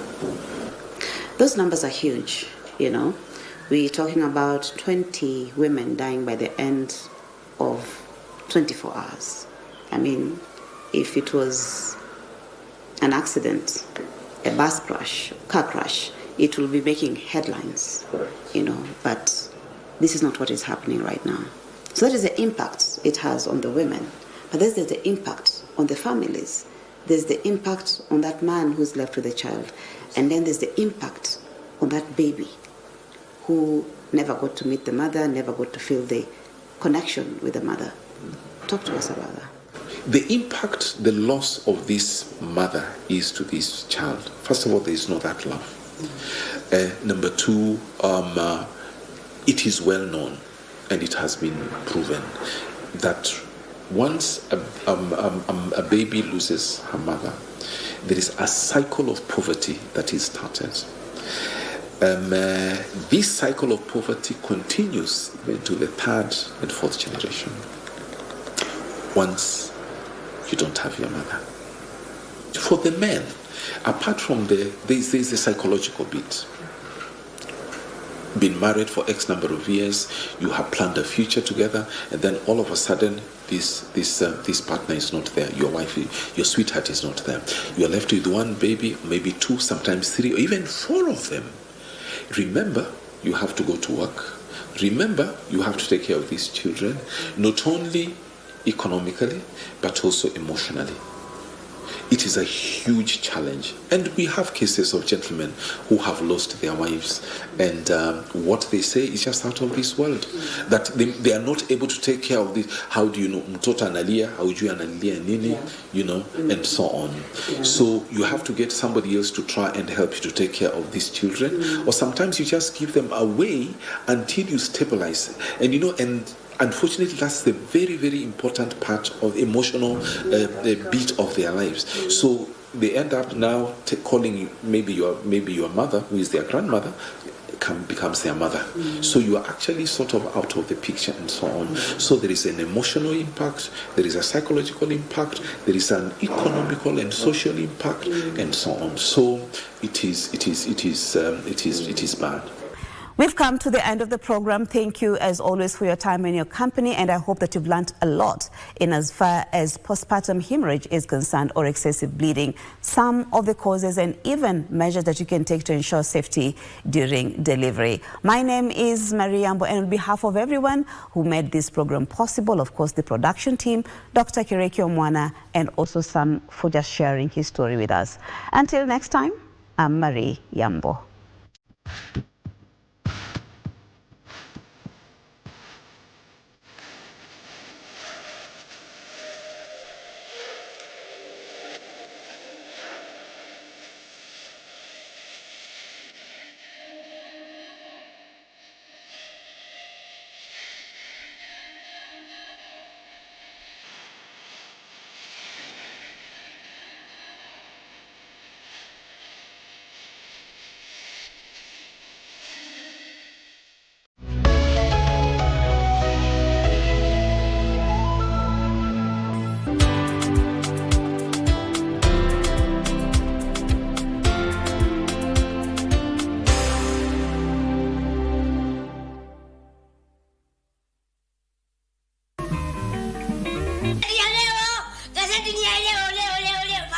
Hivi wewe usomi magazeti? Wewe ukaniletee mtoto wa kiume, yatawezekana wapi chumba hiki na chumba hiki? Kuna ubaya gani? Wewe, Tengeneza chai ya watu wawili.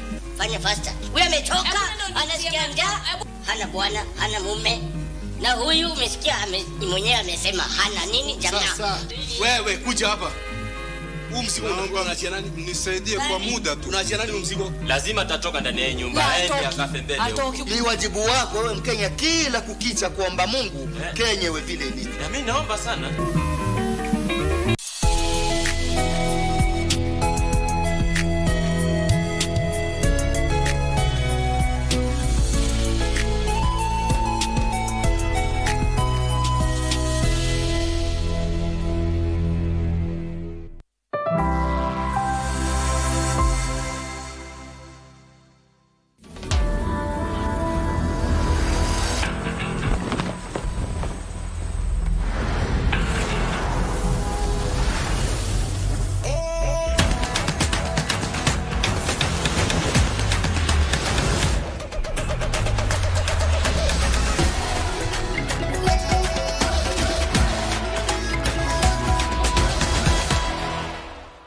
Welcome to the Koto National Sports Complex in Saint-Pierre, Mauritius, the venue for this FIFA World Cup 2026 Africa qualifier. Mauritius versus Cameroon.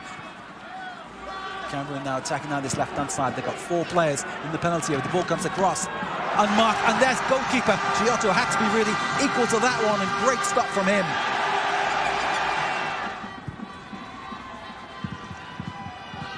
Nice ball forward. This is a chance for Cameroon. Surely it goes in, and there we have it. Nicely tidied away. 1-0 to Cameroon. It's Nicholas Ngamalu with the finish. Long perspective ball. They caught Mauritius on the back foot. And Ngamalu was able to get in there and make it 1-0 for Cameroon.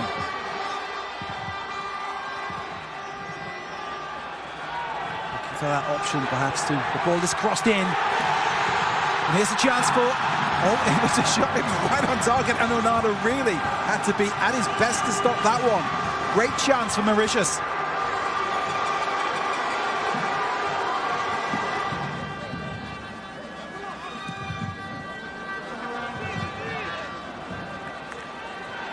Bastigot, great control, nicely taken down. He looks up, sees Bueno on that right-hand side, and United man has the best chance, takes the rebound and puts it away. Sheer quality there from Ryan and Bueno gives Cameroon a 2-0 lead.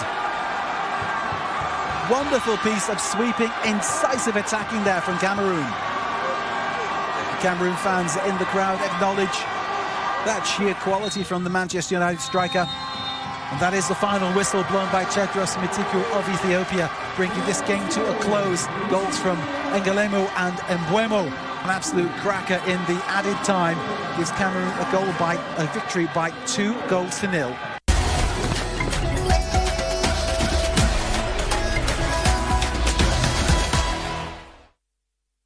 Cape Verde stand on the brink of a historic first ever World Cup qualification. A win today would secure it for the small island nation. Their opponents, Libya, still have a decent shot themselves. Certainly pick up 3 points here on home soil. Similarly, in their traditional deep blue. It's a dangerous first ball in. And I think that was turned into his own net by Roberto Lopez. Jamiro Montero. Whistles grow as home crowd grows impatient, and that won't help their mood. Cape Verde equalise. Telmo Arcanjo levels things up. You know, very much needing a win, and they're on the attack here, bursting through, brilliantly done, excellent save from Pizinha, but on the follow-up, Ezu El Maremi puts Libya back in front.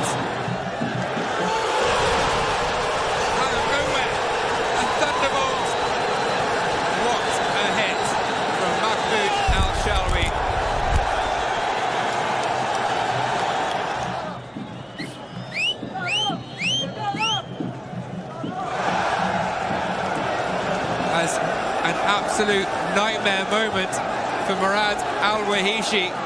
Stephen Moreira forwards. Because there is an option. It's whipped in instead into the centre, and there's the equaliser.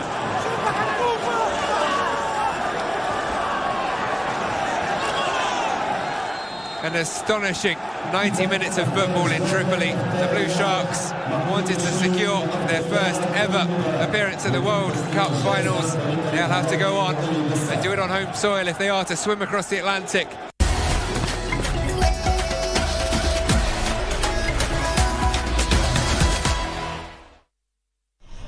Well, a very warm welcome to this FIFA World Cup 2026 qualifier. Eswatini taking on Angola. Canero couldn't find his man, now out of position. And there's a mistake, which puts Eswatini in on goal! And it's a brilliant finish that couldn't be cleared off the line. A shock scoreline, but justice for Figueiredo.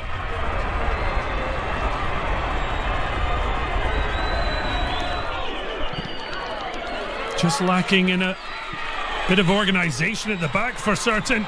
They've lost the goal scorer again, and he's only gone and doubled the lead. Well, a shock for Angola is turning into a disaster, but justice to Eswatini. Figueiredo, a quick-fire double at the start of the second half. Angola don't look like they'll have anything to play for unless they can find something special right to the back post, and that's one way to make amends. And Jonathan Boatu made the mistake and now heads in to half the deficit. Defender firing across, keeper doing enough, and now it's over his head. Angola are level. The dream of Eswatini has been wiped away by the substitute Alfonso Manuel. And in Patrice Amir Beaumel's first match in charge, it finishes here in Eswatini, the home side 2, Angola 2.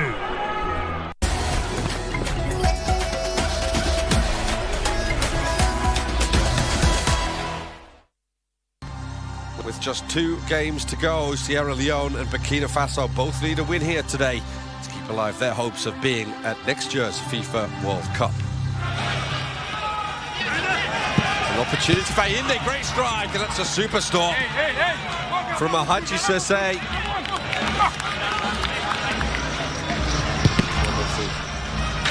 The arch rivals of Bertrand Traore's Sunderland. As that cross was deflected and tipped over by Sese. It looked very sharp indeed. That shot comes in. It's actually a good save from Nicky Ema.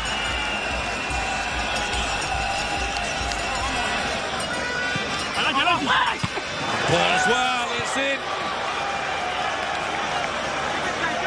The run across the goalkeeper from Mohamed Sgrana, and he met Traore's corner with a fine glancing header. And Burkina Faso have the lead. And that has certainly quietened the crowd. The camera has a shot! And that's a super start from Nicky Ema. And the hosts very nearly hitting back almost immediately. It is a good one. Camera's there. Tipped over by Nicky Ema.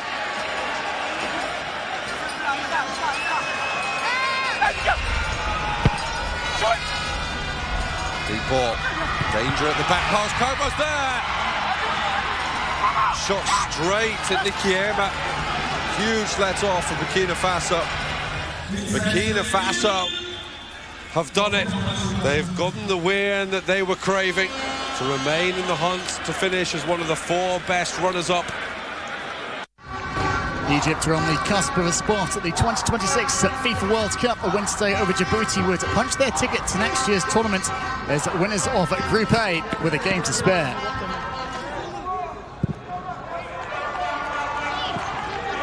It's a good ball towards Zizo.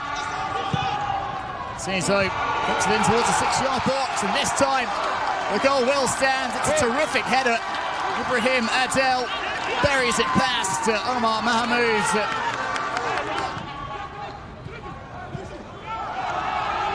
And Darky through again, it's Salah.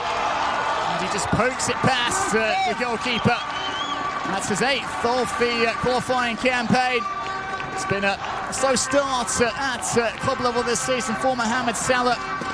That was an unerring finish, just knocking it under the goalkeeper.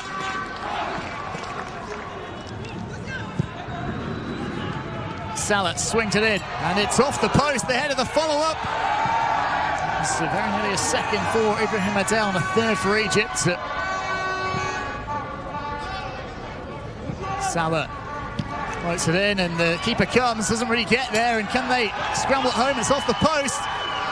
Still can't get it over the line.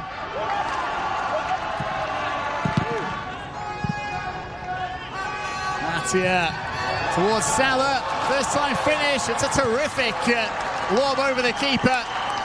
And Mohamed Salah has a 2nd of the contest, his 9th of this qualifying campaign. And Egypt 3 goals to the good now. It's all over in Casablanca, and Egypt have qualified for next year's World Cup courtesy. The final score here, Djibouti 0, Egypt 3.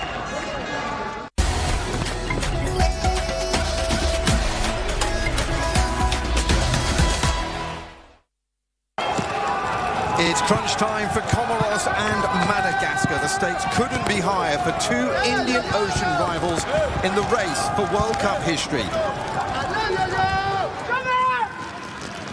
Eladari still out on the left-hand side. It's not a bad ball in. Back it comes. Oh, and there's the first goal.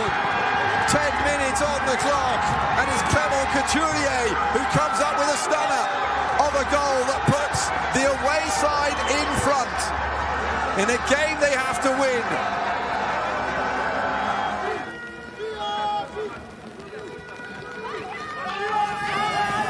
Oh, this is good. Lovely ball across, and it's another chance again. It's the same man, Rafiki Saeed. This time set up by Faiz Selemani. Decides to look up. It's a very good ball in, and it's 2-0. That's it. Ranaina with the goal that could seal at least second place in the group. It's a sensational ball in, and an even better header, bullet-like.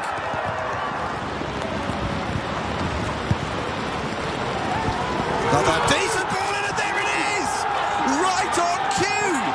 And if there was one man that was going to score for Comoros in this game, it's Rafiki Saeed. Well, it's a terrific ball in. Beautifully hit. Still trying. Oh, this could be trouble. Look at that from the goalkeeper. Salim Ben Boyner is going to get sent off.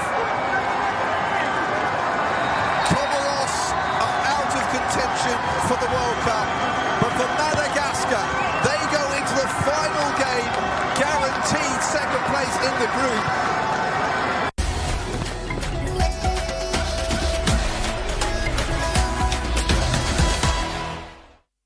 Welcome to Morocco for this match day 9 encounter in African World Cup qualifying Group I. As the Central African Republic host Ghana, the Black Stars known to win with results elsewhere going their way will mean qualification for the FIFA World Cup for the 5th time in their history. 20 minutes in. Corner comes in from Morocco. Delivery to the back post, and there's the opener. Lovely delivery. And Mohamed Salisu grabs his second goal of the qualification campaign. Turns back, ball inside to Jordan Njue, who just dropped deep for a moment. He's burnt past one, and he's played a nice little ball through there. Oh, and this is opening up nicely for Ghana. And that's 2-0. Thomas Partey. Timing is run into the box of perfection. And surely now, Ghana moving towards the full 3 points.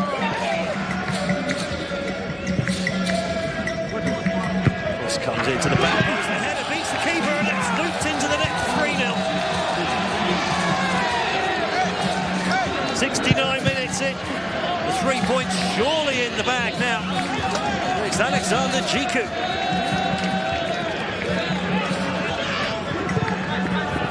It's Mensah puts another ball in. Half cut out of the back post. The shot comes in. It's 4-0. The Jordan Njue has his goal to add to his 2 assists. And Ghana now rampant.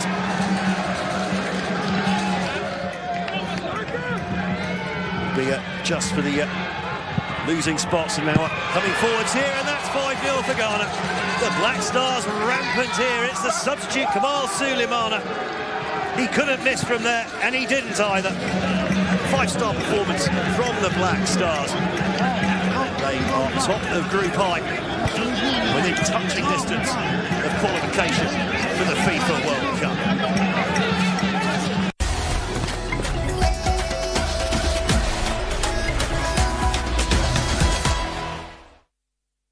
Chad hosts Mali in African Group I.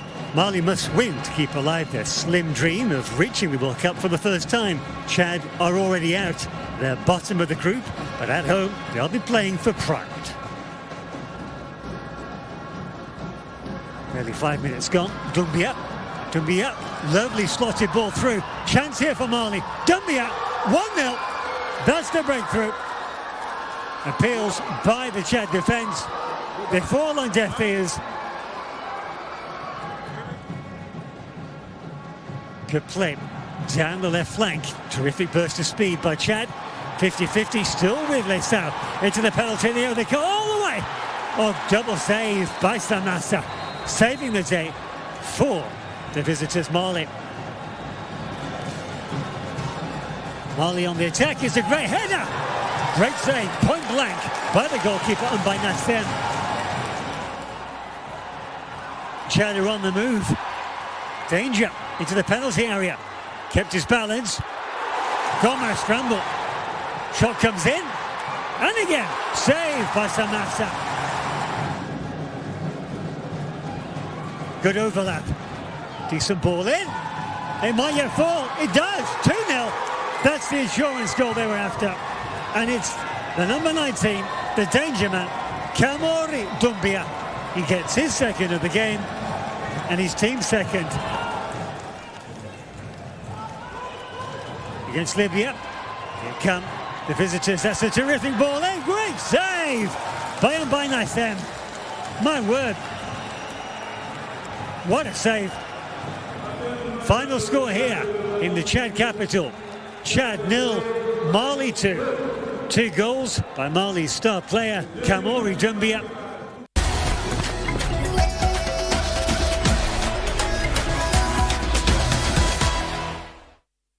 Teams coming out onto the pitch for a vital clash for Niger. Not so vital for Congo. Try and finish with pride. No foul, and there's 4 against 3. Goes out to the right-hand side. Adebayor trying to get the ball across. It's whipped in, but it's straight at the goalkeeper. It's been picked up for a shot. What a fabulous strike that was from Ino Loemba.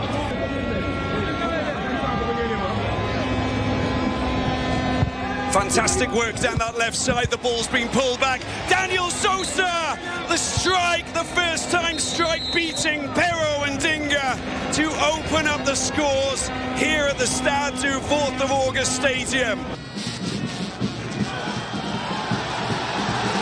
Yusuf Umaru, the captain, and he finds the back of the net. What a great goal it is. Number 2 for Niger.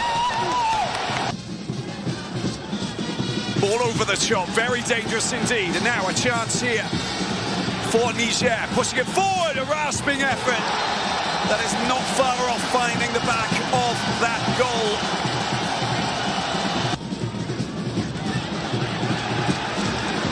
Adebayor puts it on his left foot, finds the strike, look at that, it's a scintillating strike into the corner, beating Pero and Dinga. 3 goals to 0 now for Niger.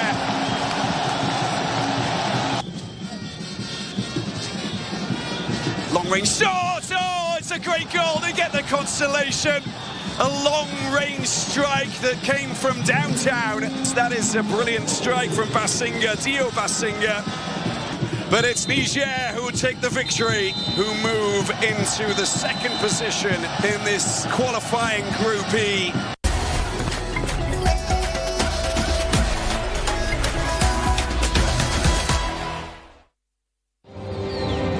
Welcome one and all for this Group E clash between Tanzania, the hosts, and Zambia.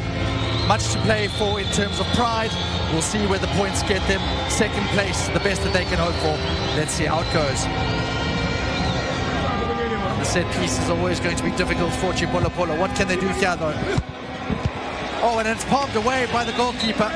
It's neither a cross nor a shot, but it is the most dramatic part of that entire half. Zambia trying to go on the overlap. The save is made. And there is a bit of an angle in the goal for him to get it. Here's Kings Kangwa. There's a brilliant strike and palmed away. Really expertly palmed down and away from goal. Now there's space opening up for the Zambians out on this right-hand side. Fashion Sakala gets a decent delivery. Oh, and smashed the post. Not sure he meant that.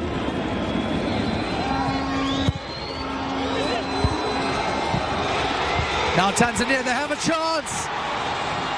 What a save down to his left-hand side by Lawrence Mulenga. And with the left-footed strike, just couldn't make its way past the goalkeeper. Maurice Abraham has to dig the ball over the top, and that's all to good effect because Zambia might be in here. Oh, and they are in. It's a brilliant goal from Fashion Sakala. Just ghosted into the box, side-footed finish into the bottom right-hand corner. And a devastating blow to the Taifa Stars as Chipolo Polo take the lead. Tanzanians just haven't tested the goalkeeper enough. Just the one real shot, and he has another one. And that's the way the game ends. Zambia have beaten Tanzania and they climb up to 9 points.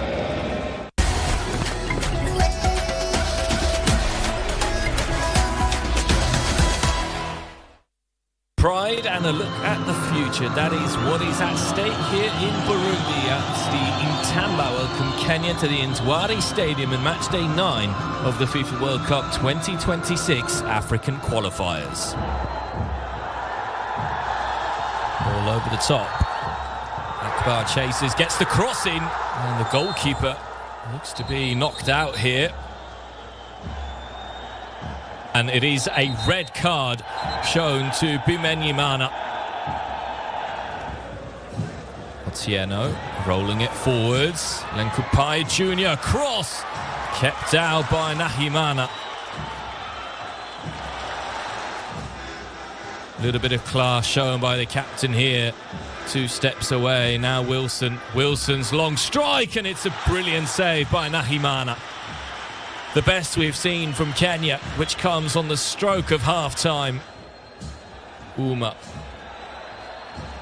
beats one. Uma. Wilson, they're queuing up for it here. Wilson. It's Uma. And it's slapped over by Nahimana. Uma. Lovely football again. Olunga. Now it opens up. Oh, that's superb. Lovely, lovely goal. Ryan Rabok finally breaks the deadlock, and the substitute has come up with a moment of quality. Might be the moment here for Burundi. Cross comes in. The header's there, and what a save. Bernamondi's earned his wages there. That is a wonderful stop. Kenya have managed their first victory in a competitive match against Burundi since 2000, moving 3rd in Group F.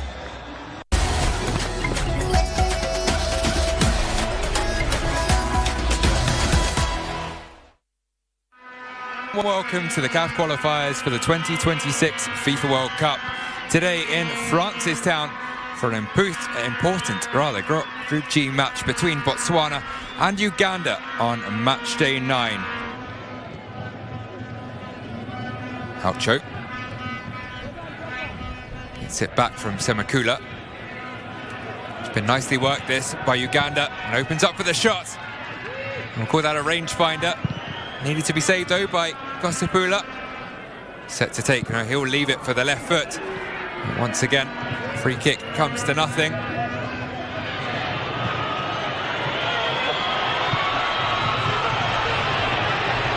He's going to break it for Orebonye, who let fly, but it did fly far too high.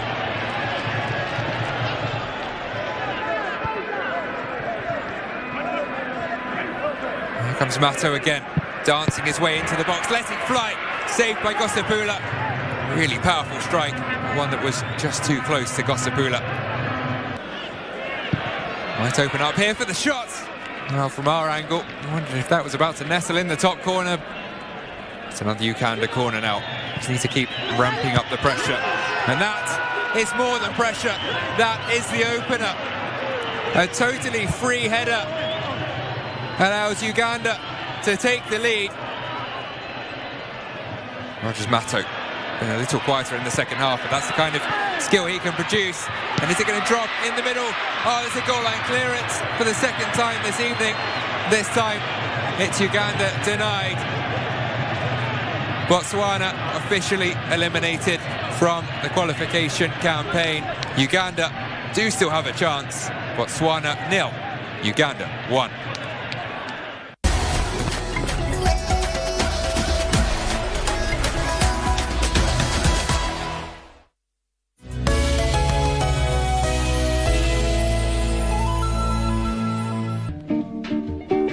Hapa unakuwa humiliated mbele ya watu, lakini unapata uwezi shtaki, sababu ukishtaki utafungiwa barabara ya kwenda Bungu. Kondo ya mwisho na nini?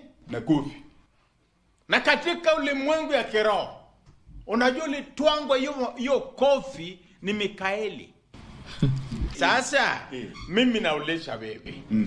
Bila nabii ungekuwa wapi? Mimi angekuwa Bachoga. Unajua utapata shida. Wewe ndio malaika ama sijakuelewa bado? No. I'm his prophet. Huyu yeye ni nani anawababaisha hivyo? Bila anakusomeanga maisha yako vile iko. Na wewe unaamini? Makwa. Ni kweli sasa. Ulikuwa umejua list ya millionaires ulikuwa umeingia? Le hambaya papa. One of the millionaires. Billionaire? Si ndio? Akinirudisha tu kwa hiyo namba. Tafadhali nirudishe.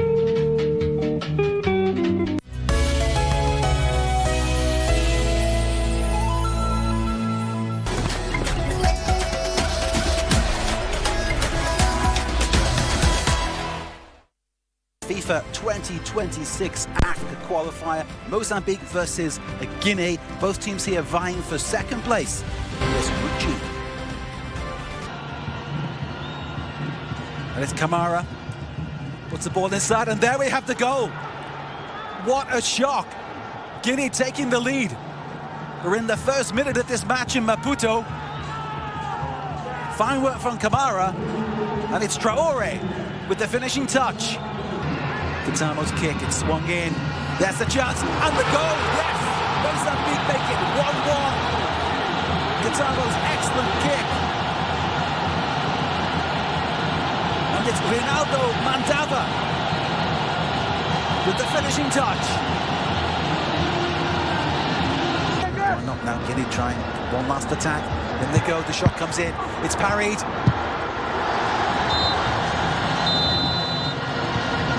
Bit of space, his teammates covered. Now here's Conte popping up on the right wing, going into the box. This is Conte, tries a shot.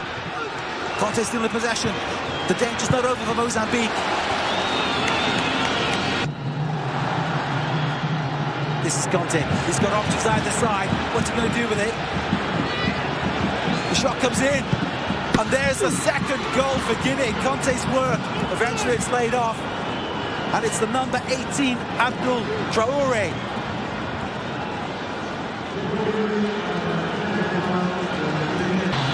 Left-hand side for Mozambique.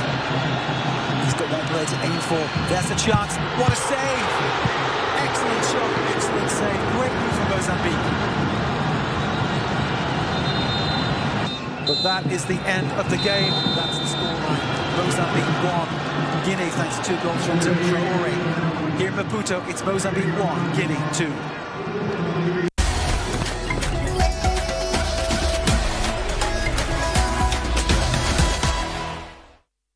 After a 12-year hiatus, the Phoenix of Algeria went in search of qualification for the 2026 FIFA World Cup. Standing in their way in this CAF Group G qualifier in Iran, the Ocean Stars of Somalia. Ball going down to the right-hand side, danger, that's a nice little inside pass, that is. Mahrez, there he is, flicking it over the top, a chance for a header, that's the volley! They've taken the lead, of course they have, and it's just as simple as that. Mohamed Amoura is the man. Puts it on his left foot. No, he's going to get it back to Bounedjah.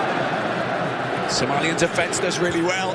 Gets the ball across. It's been picked up and drilled, oh my word, off the woodwork and back out. Very dangerous every time that they have a set piece. The ball comes out, Chabi gets the ball over the top, and then far post, the chance for a shot. It's drilled in. A brilliant goal. Fired in with panache, and it has to be Mahrez. The captain leading by example. The strike was thunderous. And there's the ball into the penalty area. There's a decent header. Oh, that's parried away by Jama, who did a brilliant job. Better, that's good pressure. And a chance here for Muse. Muse needs to go for a shot. He's got an option to the right-hand side. It's a low drive. Mahrez, he just looks so comfortable, doesn't he? Lovely skills. There's the delivery, it's the header, it's goal number 3, of course it is. And it had to come from that man, Mohamed Amoura. Goal number 3, his second.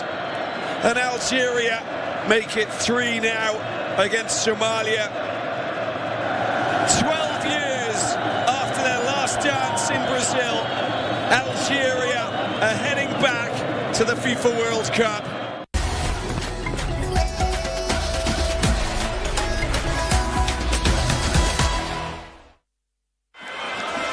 This is a huge contest. Liberia against Namibia. For Namibia, victory today, and they will secure that second spot.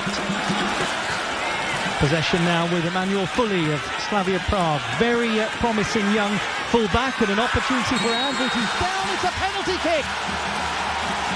He was clipped by Alpheus Levi. Ayuba Kosia, and he scores! Liberia 1, Namibia 0. A fabulous beginning for Liberia in this fixture that they must win.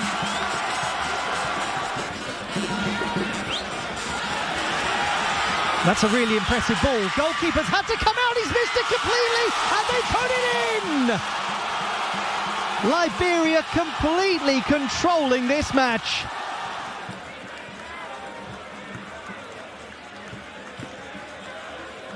To it. Now the counter-attack might be on for Liberia. This is better, a little more intense. Gono has got plenty of space in front of goal, but it's not needed, because instead, while everyone was wondering if Emmanuel Gono was going to pick up the ball, it was just slammed in from outside the area. The immediate impact made by the substitutes. And it is 3-0.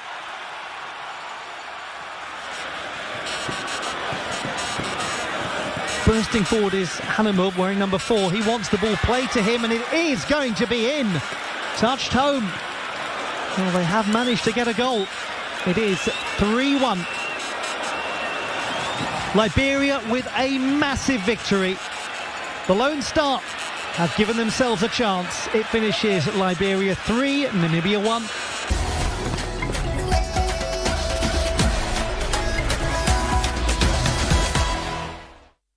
Hello and a warm welcome to the Amahora National Stadium in Kigali for Rwanda against Benin, the group leaders. This a crunch FIFA 2026 World Cup African qualifier. Looking for Huntonji, good first touch. He's going to run at Kavita onto his right foot, trying to bend it around the goal. Good officiating, lovely turn, lovely dribble into the penalty area. Goalkeeper eventually comes to deny it. Dodu Doku. There's the shot. That was on target. Nice layoff by Mugisha to Bizimana. Kevin Muhire in front of the wall. It could be Bizimana. No, it's not. It's on target. That's the idea. Behind the lines, behind the defence. Goes to goal. The save. They're starting to believe now for Rwanda. Play goes on. Rwanda. Good curling ball to the edge of the penalty, the edge of the 6-yard box. Back in again. This is better by Rwanda. They played Oru. Shot flashes in and he's charged down and out of play. He knew that was an opportunity. And here, down the other end, we've got it! The opening goal of the game! Brilliant play by Benin. And would you believe it? It's the substitute. He's barely been on the pitch a matter of seconds. But Romaric Amasu has broken the deadlock and given Benin the lead. And what a precious goal that could prove to be. Ball flashed into the box. Mugisha couldn't control his header. That's a pity. They're trying. My oh my, they're trying, Rwanda. And there it is. Game over. Precious victory for Benin. Precious victory.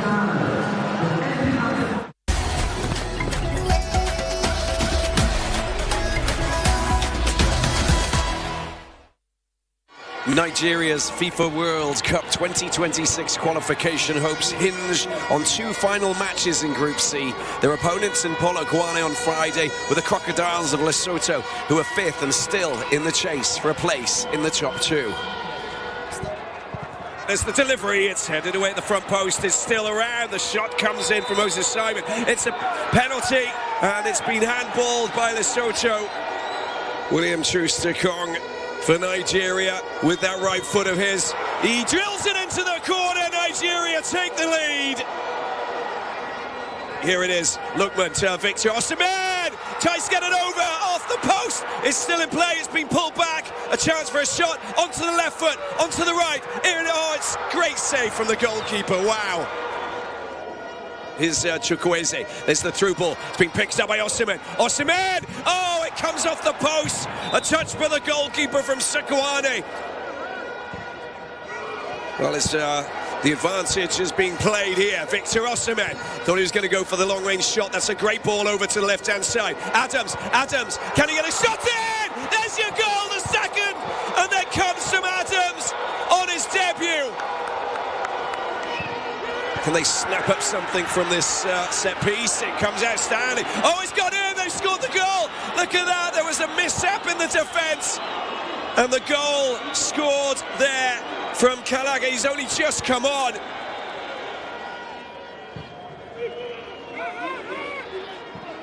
Oh, the communication. Oh, is it going to go in? It's gone past the post. What a mess up at the back. Nigeria can breathe a sigh of relief. They've managed to get the win. That will still offer them a chance of qualifying for their 7th FIFA World Cup.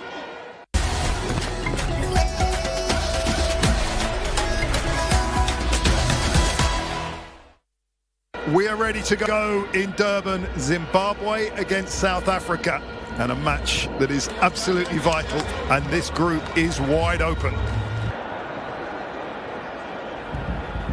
Is this the chance? The brilliant shot from Nkata off the post. Well, it's the closest they came. Ruby might have got a touch. Some heads in hands, but Nkata was so close. The yellow for knowledge was Sona. The corner is a good one, and it's headed over.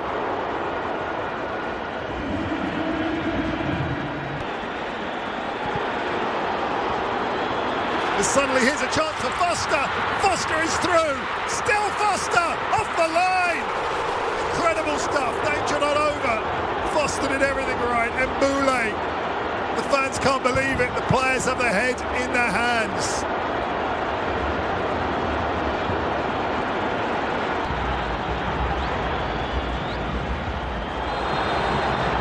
First tackle or no, this might be danger for Zimbabwe. Card is out. Knowledge Masona has a second yellow, and that's a red. Zimbabwe are reduced to 10. Keeping their discipline, keeping their shape. Morena, Foster, it's off the post. It's just not going in for South Africa. Yellow cards being shown to a player each. Getting a bit messy. Maswahisa has gone down. Maswanise thought he was pushed, and there's a red card. It's a red for Bokazi. South Africa have not found the breakthrough. Frustration and some tears out there for South Africa, and their World Cup dream is now really in danger.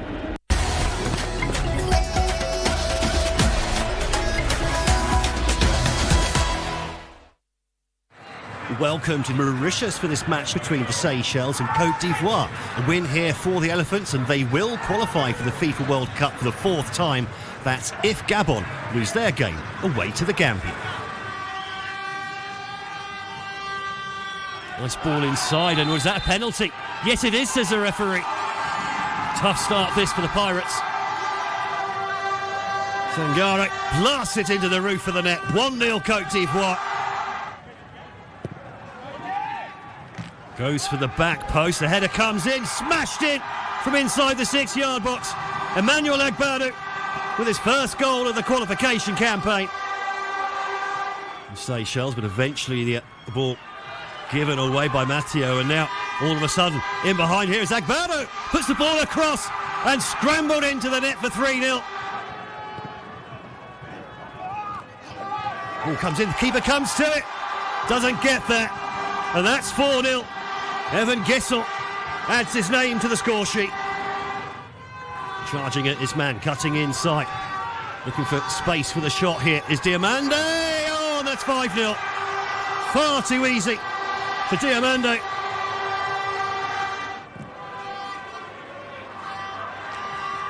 Diagonal ball in behind the keeper, comes for it, doesn't get there at all. Lobbed back into the area. Was that a foul? Doesn't matter, it's been thumped into the net anyway. And it's the substitute, Simon Adingra. Nicely laid off. Nicely for the Kessier, and there's number 7. Well, the captain came off the bench, and I think he scored with his first touch there.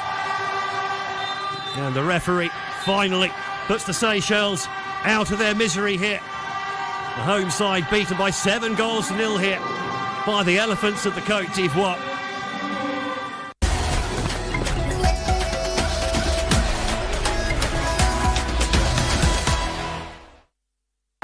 Gabon have never qualified for a FIFA World Cup. 3 points against the Gambia today in Nairobi will keep the Panthers' 2026 dream alive. Well, that's come all the way through, and surely an absolute gift for Pierre-Emerick Aubameyang. Lovely first touch, killer second touch. Danger here, long ball over the top. Could have an equaliser, we do. It's a long ball over the top, and he might get on the end of it. Aubameyang, he does. And another goal at international level for Pierre-Emerick Aubameyang. To come short for that, and he sets the DB away. Here's a great opportunity. Oh, what a finish! And it's 2-2. Love the finish. That gap would grow to 3, and there's more danger here. Is it in? It is. Defenders ball this time, and here's Aubameyang. And it's 3-3. Going to drop nicely for Hassan Matuti. Another opportunity here, and it's taken again. And it's a 4th for Gabon, and a 4th of the day for their superstar. Didn't see the yellow card shown after that goal celebration. A few words, and Aubameyang, what is he getting involved with? Honestly, that is not what Gabon need. No, Aubameyang gets away with a yellow card and a red. The Gambia 3, Gabon 4, and the Panthers' hopes of qualifying for the FIFA World Cup 2026 still alive.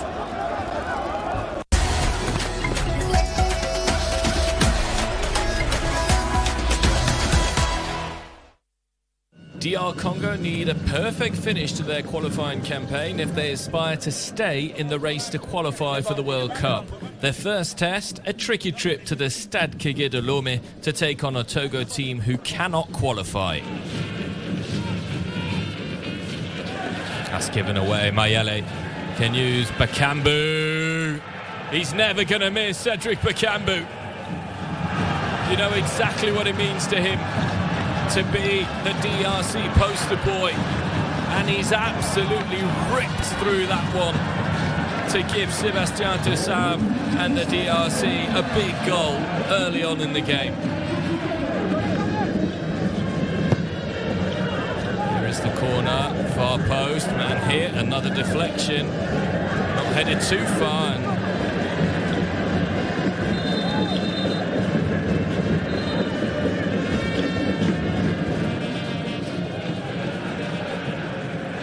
Njue has a long distance strike saved. And Patience out. First time we've seen the DRC goalkeeper called into action. Wan-Bissaka caught out of position. Clichy still, good ball, right in the right tempo, and that's controlled, and what a save. And the referee, Lenin dos Santos Rocha, blows for the end of the game. After Cedric Bakambu's goal in the 7th minute, a match which had very, very few chances. In fact, the visitors were unable to get another shot on target for the remainder of the match, but it just goes to show that if you're clinical, then you can get the job done.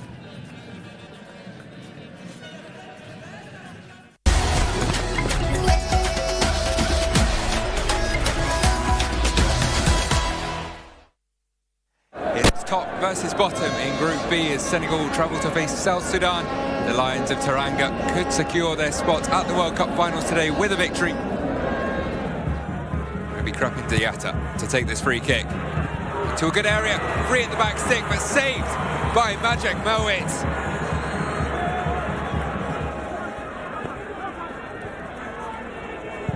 Njue puts the ball in, and there's the opener. Senegal 1-0 up. Safe pass chosen. It's going to open up here for the shot from range, and that's another great save from Mowit.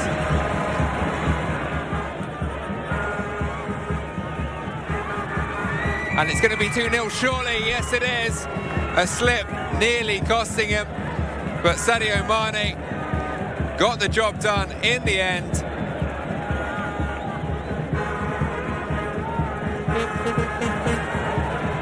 Saved initially by Mowit, but forced home, and this time it will stand. Ismail Assar at the double. His second is Senegal's third.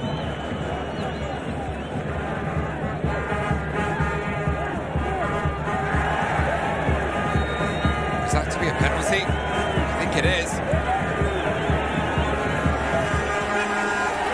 Jackson steps up and slots home a fourth for Senegal. Senegal just ease off and become a little complacent. Instead, it looks more like the opposite. And there is number 5. Another mistake at the back. Job long since done. Senegal 5-0 winners. Senegal 2 points clear at the top of Group B and with 1 foot in the World Cup finals.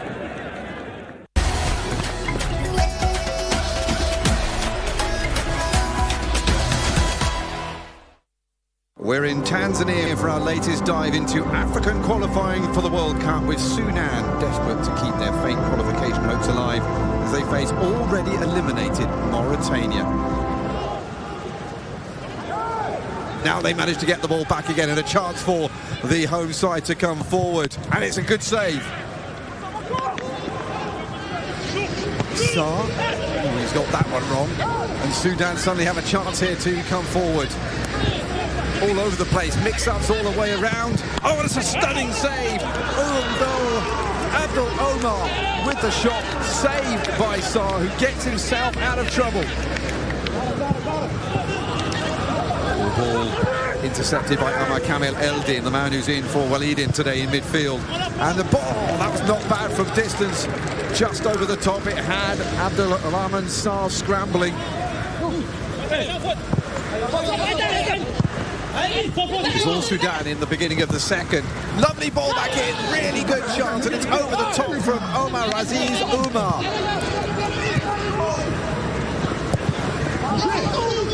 That's better. Now all of a sudden, this is a chance. Rather weighty. You heard the groan of disappointment from the side as Salifadine Malik really didn't get hold of that. Koita from outside the box, a decent enough chance, but easy for the goalkeeper.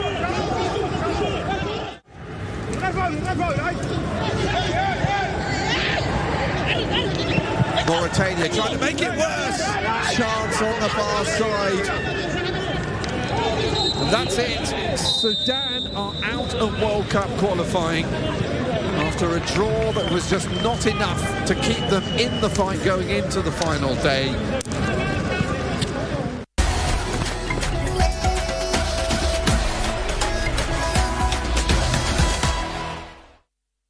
The very warmest of welcomes to you indeed to Tunis, and a meeting between São Tomé and Príncipe and Tunisia in Group H of the African qualifiers for the 2026 FIFA World Cup.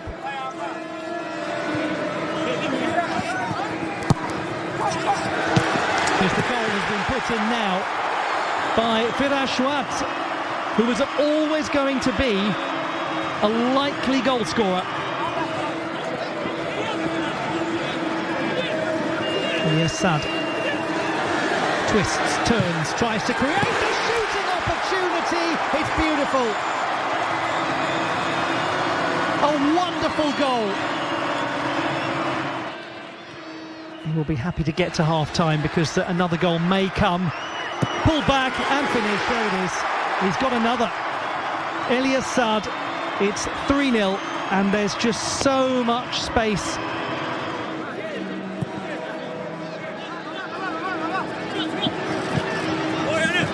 The goalkeeper's lost that ball. It's going to be thumped in. Absolutely walloped by Ismail Jabi. 4-0. There's the substitute Ben Robdane. Tayev, and trying to dance his way through and being brought down was number 11 Ismail Jabi, and he certainly was caught. Mohamed Ali Ben Robdane, and that's a really high quality penalty kick. It was never in doubt.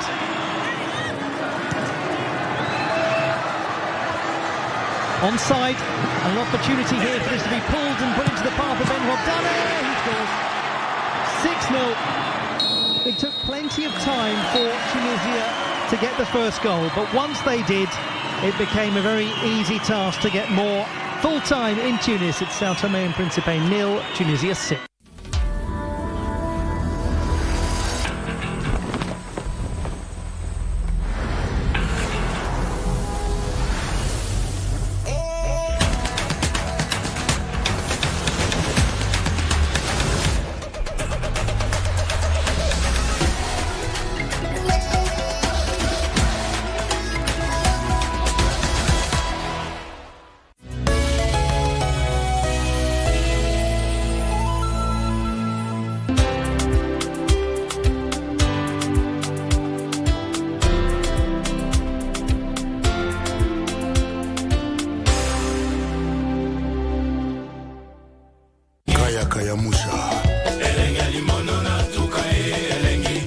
It is always a good time on Bridge over Congo.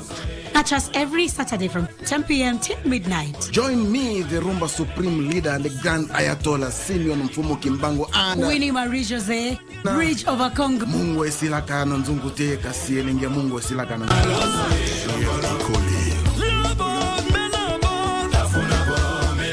Chumvi huyeyuka chunguni, lakini ladha yake hubakia.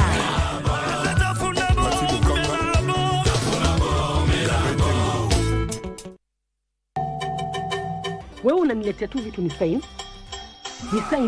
tu bila kama sijaona vitu zangu. Nyamaza. Unajisikiza wewe? Kabisa. You care too much here. And besides, si najua nafai kumeza dawa. I regret everything. Kama si hivyo, wachana na mimi. Joel has already approved. Ama unashuku amepanga njama nao wewe. What? No. Yaani wewe ulikuwa unataka kunifukuza kwangu?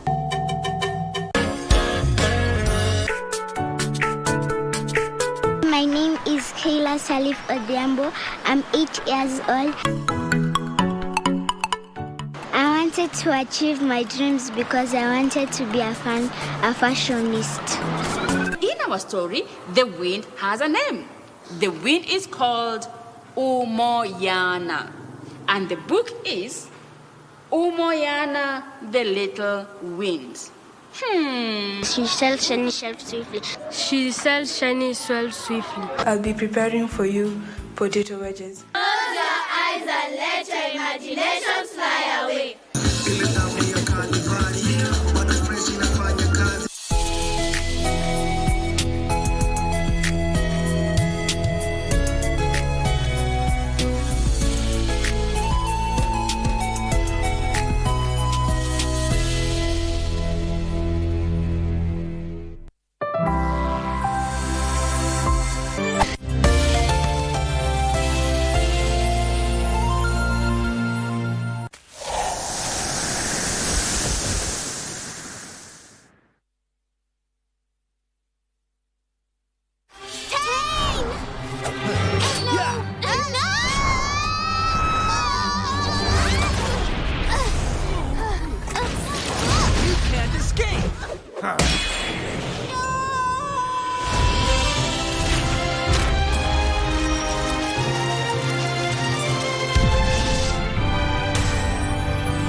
Where are we?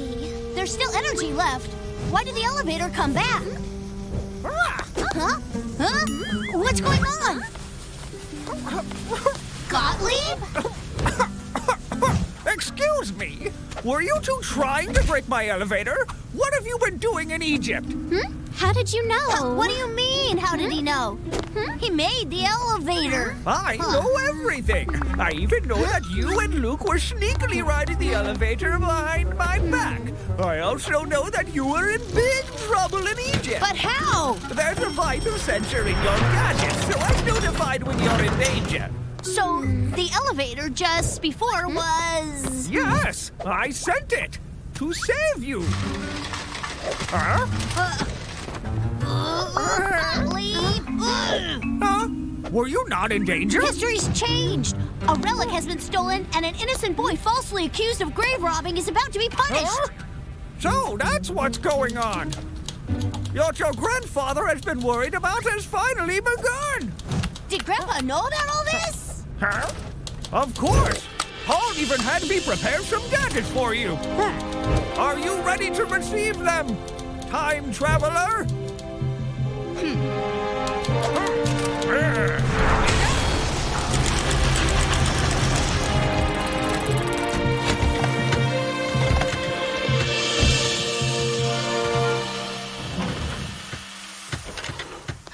Wow! Your grandfather and I thought that the day would come when you'll need something special to protect you from the dangerous adventures of time travel. These were made for you. The insides are replaceable. The icons inform you of their functions. What is this? A motorcycle? Huh? If you need to, you can boost up your speed by pushing this button, but it's better not to use it too often because of limited charge. Oh, wow! I wish I had these. Gene, I'm not sure if it's your size, but...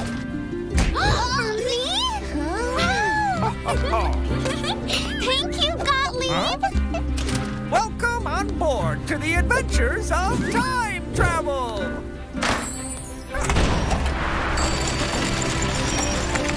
Ahem! Mic check!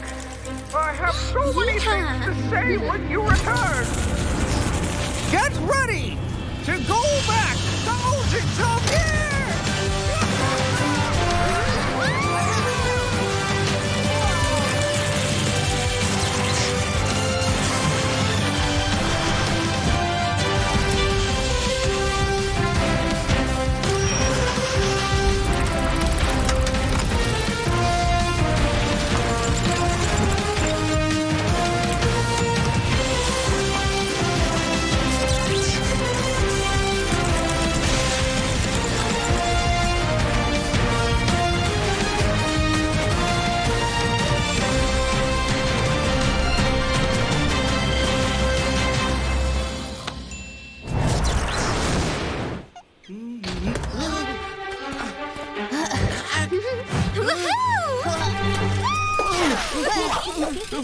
No, my vinegar!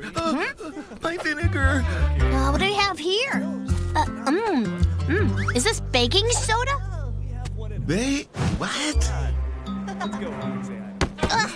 It wasn't me!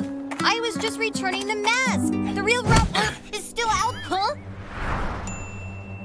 That's... Huh? You! Oh, quiet up. Whoever touches the Pharaoh's treasure will be punished.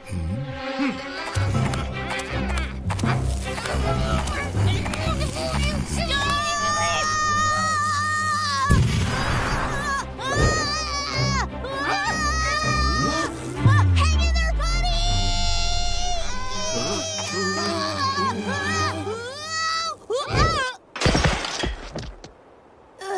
Jeez. You've returned. Tie him too. Huh?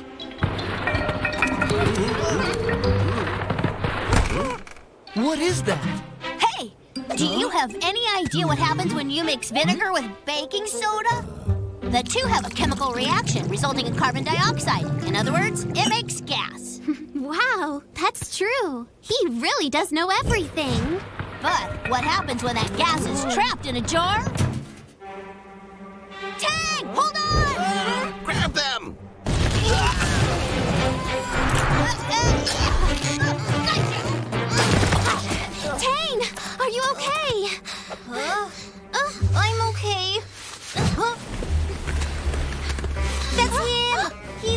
steal Tutankhamun's mask. Are you sure? We wouldn't even be here if you trusted me in the first place. Luke, wait! Over there! He doesn't give up. Say cheese!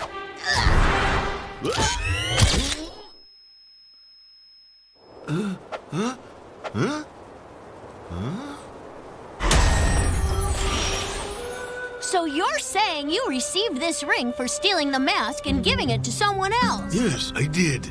I even got a broken mirror, too. So you're the guy that Tang stopped? That wasn't me. He failed because of Tang and you, so he asked me to steal it back again. Who could convince a Medjay to steal the Pharaoh's mask? It can't be just some random person.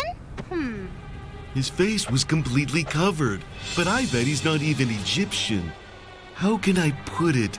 It seemed like he wasn't even from this world. Everybody, look at this. What's up? This is the sun, this is the abyss, and this means little king. And this one says, glory. But what do they mean? The real robber had this. There must be something to this. But these words aren't enough to make a wild guess. Who is she? Where is he now? Is it even a he or she? You give up too easily. She's right. We've only just started. It's not like the answer could just reveal itself. Or maybe it could. Is that a painting? I saw this on the cat statue that Uncle Desir was selling. Uncle Desir? Oh, man, he would have left by now. The British Museum! The cat was a replica of the real one at the British Museum!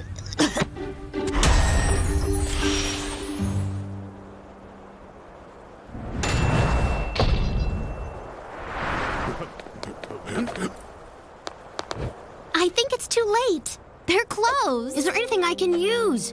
Barley powder, baking soda? What are you gonna do with them? You're gonna just break into the building? Oh, that's a good idea. Ouch! Do you think those are the only two guys guarding this huge museum? Do you want them all to come here? That's a good idea. No. Watch this. What would you do without me? Help me! The brakes are broken! Help! We'll save you! Oh my! What should I do?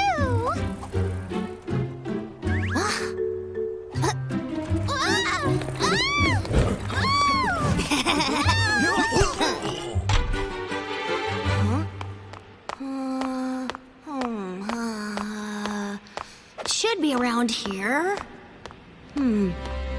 Is that it? No, not that. Not that either. This has to be it. There it is! I knew I would find it!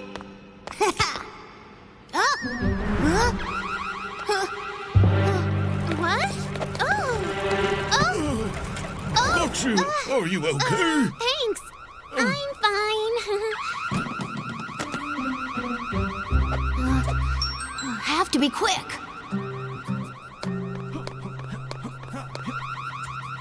Come on!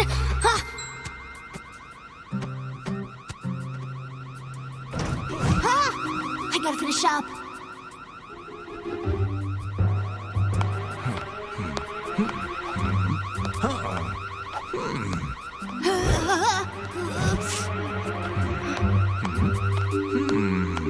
Got it! Now, the other side. Where the sun shines twice. This refers to the Abu Simbel temple where the sun's light shines on it only twice a year. Face the little king's face to where the abyss and the sun meet. Little king's face? This must be the mask of Tutankhamun. You'll see the glorious glory of the pharaohs. I got it! Ha! Tutankhamun's mask is the key to enter Abu Simbel temple. The thief wasn't going for Tutankhamun's mask, but for treasure hidden within the temple itself.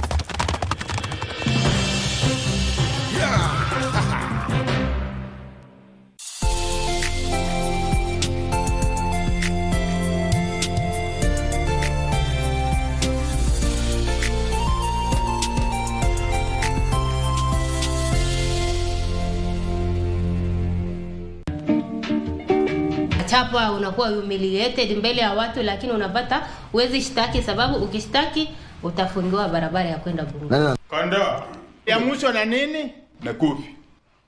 Na katika ulimwengu ya kiroho, unajua litwangwa hiyo kofi ni Mikaeli. Sasa mimi nauliza wewe. Bila nabii ungekuwa wapi? Mimi angekuwa Bachona. Unajua utapata shida. Wewe ndio malaika ama sijakuelewa bado? No. I'm his prophet. Huyu yeye ni nani anawababaisha hivyo? Bila anakusomeanga maisha yako vile iko. Na wewe unaamini? Makwa. Ni kweli sasa. Ulikuwa umejua list ya millionaires ulikuwa umeingia. Lehamba ya papa. One of the millionaires. Millionaire? Si ndio? Akinirutisha tu kwa hiyo namba. Tafadhali nirutishe. Amekuwa kitamani waende wakaishi huko. Na ninakwambia huyu mtoto wangu hata hachanuki. Jabali is about to get into a roller coaster. Nimekamkuongea na huyo Elizabeth. Nimesense uko na shida na naweza kusaidia. Mimi bwanangu alinikataza mambo yako Aliki. Sasa zile gani? I hope zile basho ulikuwa na features zijaingiza maji. Bahasha gani? Now I'll have Jemedari's ears since I have his wife's attention. Utangoja hapa. Sasa ni gani hizo naanza kuniletea? It's okay Mama Jabali. Na unaumwa na sehemu yote nyingine ya mwili? Unajua, naona pia umepatiwa hiyo mkebe. Hizi vitu lazima mwanaume apatiwe once in a lifetime. Kwani siku hizi unafanya kazi kwa hosi? Siku hizi mimi na do hustle mob, lakini hii ndio main hustle.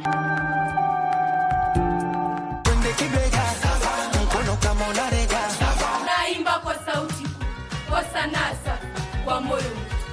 Waite wale wana waliwali, wale waliwali. Kuku alichakura chakula kwenye chaka la taka. Kweli vijana wameandaliwa katika nafasi za uongozi? Baadhi ya vijana wanashiriki katika ulevi na dawa za kulevya, jambo linalowafanya kutoaminika katika uongozi wa nchi. Kuna mashirika mengi ya vijana wasaidia vijana kukuza talanta zao. Kula kunafaa. Ukanusho wake? Kutokula hakufai. Piga makofi jamaa. Ikikwamba ni nini? Kwamba ni bahari ya shairi ambayo neno fulani linarudiliwa katika nafasi fulani. Taifa mawili katika bara la Afrika yaliyotawaliwa na Wareno, Angola na Mozambique. Angola na Mozambique. Wiki hii kwenye Mkulima tunaangazia kilimo kutumia mbinu za asili. Kisha jinsi ya kuwafuga ng'ombe, kondoo pamoja na kuku. Hawa wanyama wako na challenges mingi pia. Kukua na wao inabidi ujipange. Kwanza majani, unafaa kuwa na majani ya kutosha, wanakula vizuri. Una make sure ni huko mahali wanalala ni kusafi. Alafu pia dawa ya minyoo unaipea. Kwa wakati after 1 month unaipea dawa. Tazama Mkulima kila Jumamosi saa 10:30 hapa KBC Channel 1 kwa mseto kamili wa kilimo.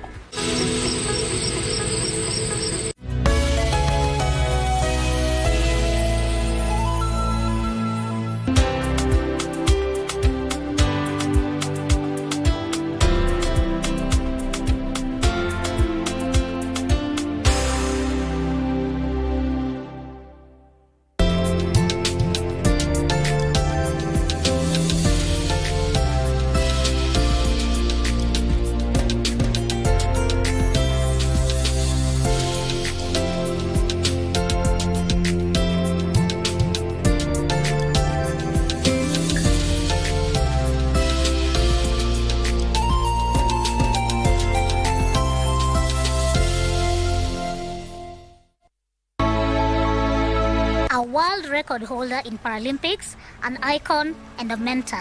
I'm happy I struggled so that many other people people with disability can be able to benefit. We are not yet there, lakini what I can say, we are somewhere. Things are changing. They cannot happen overnight, but I thank God things are happening we are on the right direction. Sylvia's world changed in a single moment when she finally came to know the diagnosis. Embrace disability, mtupende, penda watoto wetu, juu cerebral palsy si contagious, haikushiki, haishikanishani.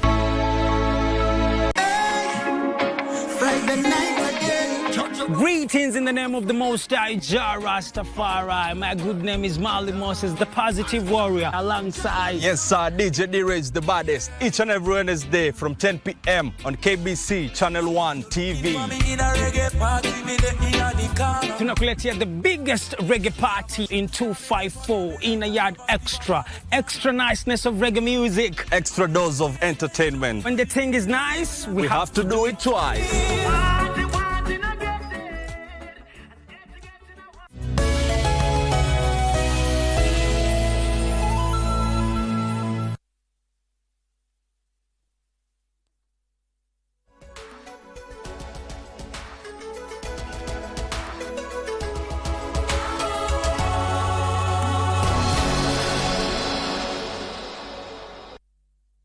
Na mtazamaji, natumai kwamba hujambo bado mzima popote pale unapotazama runinga yako. Ishara. Mpango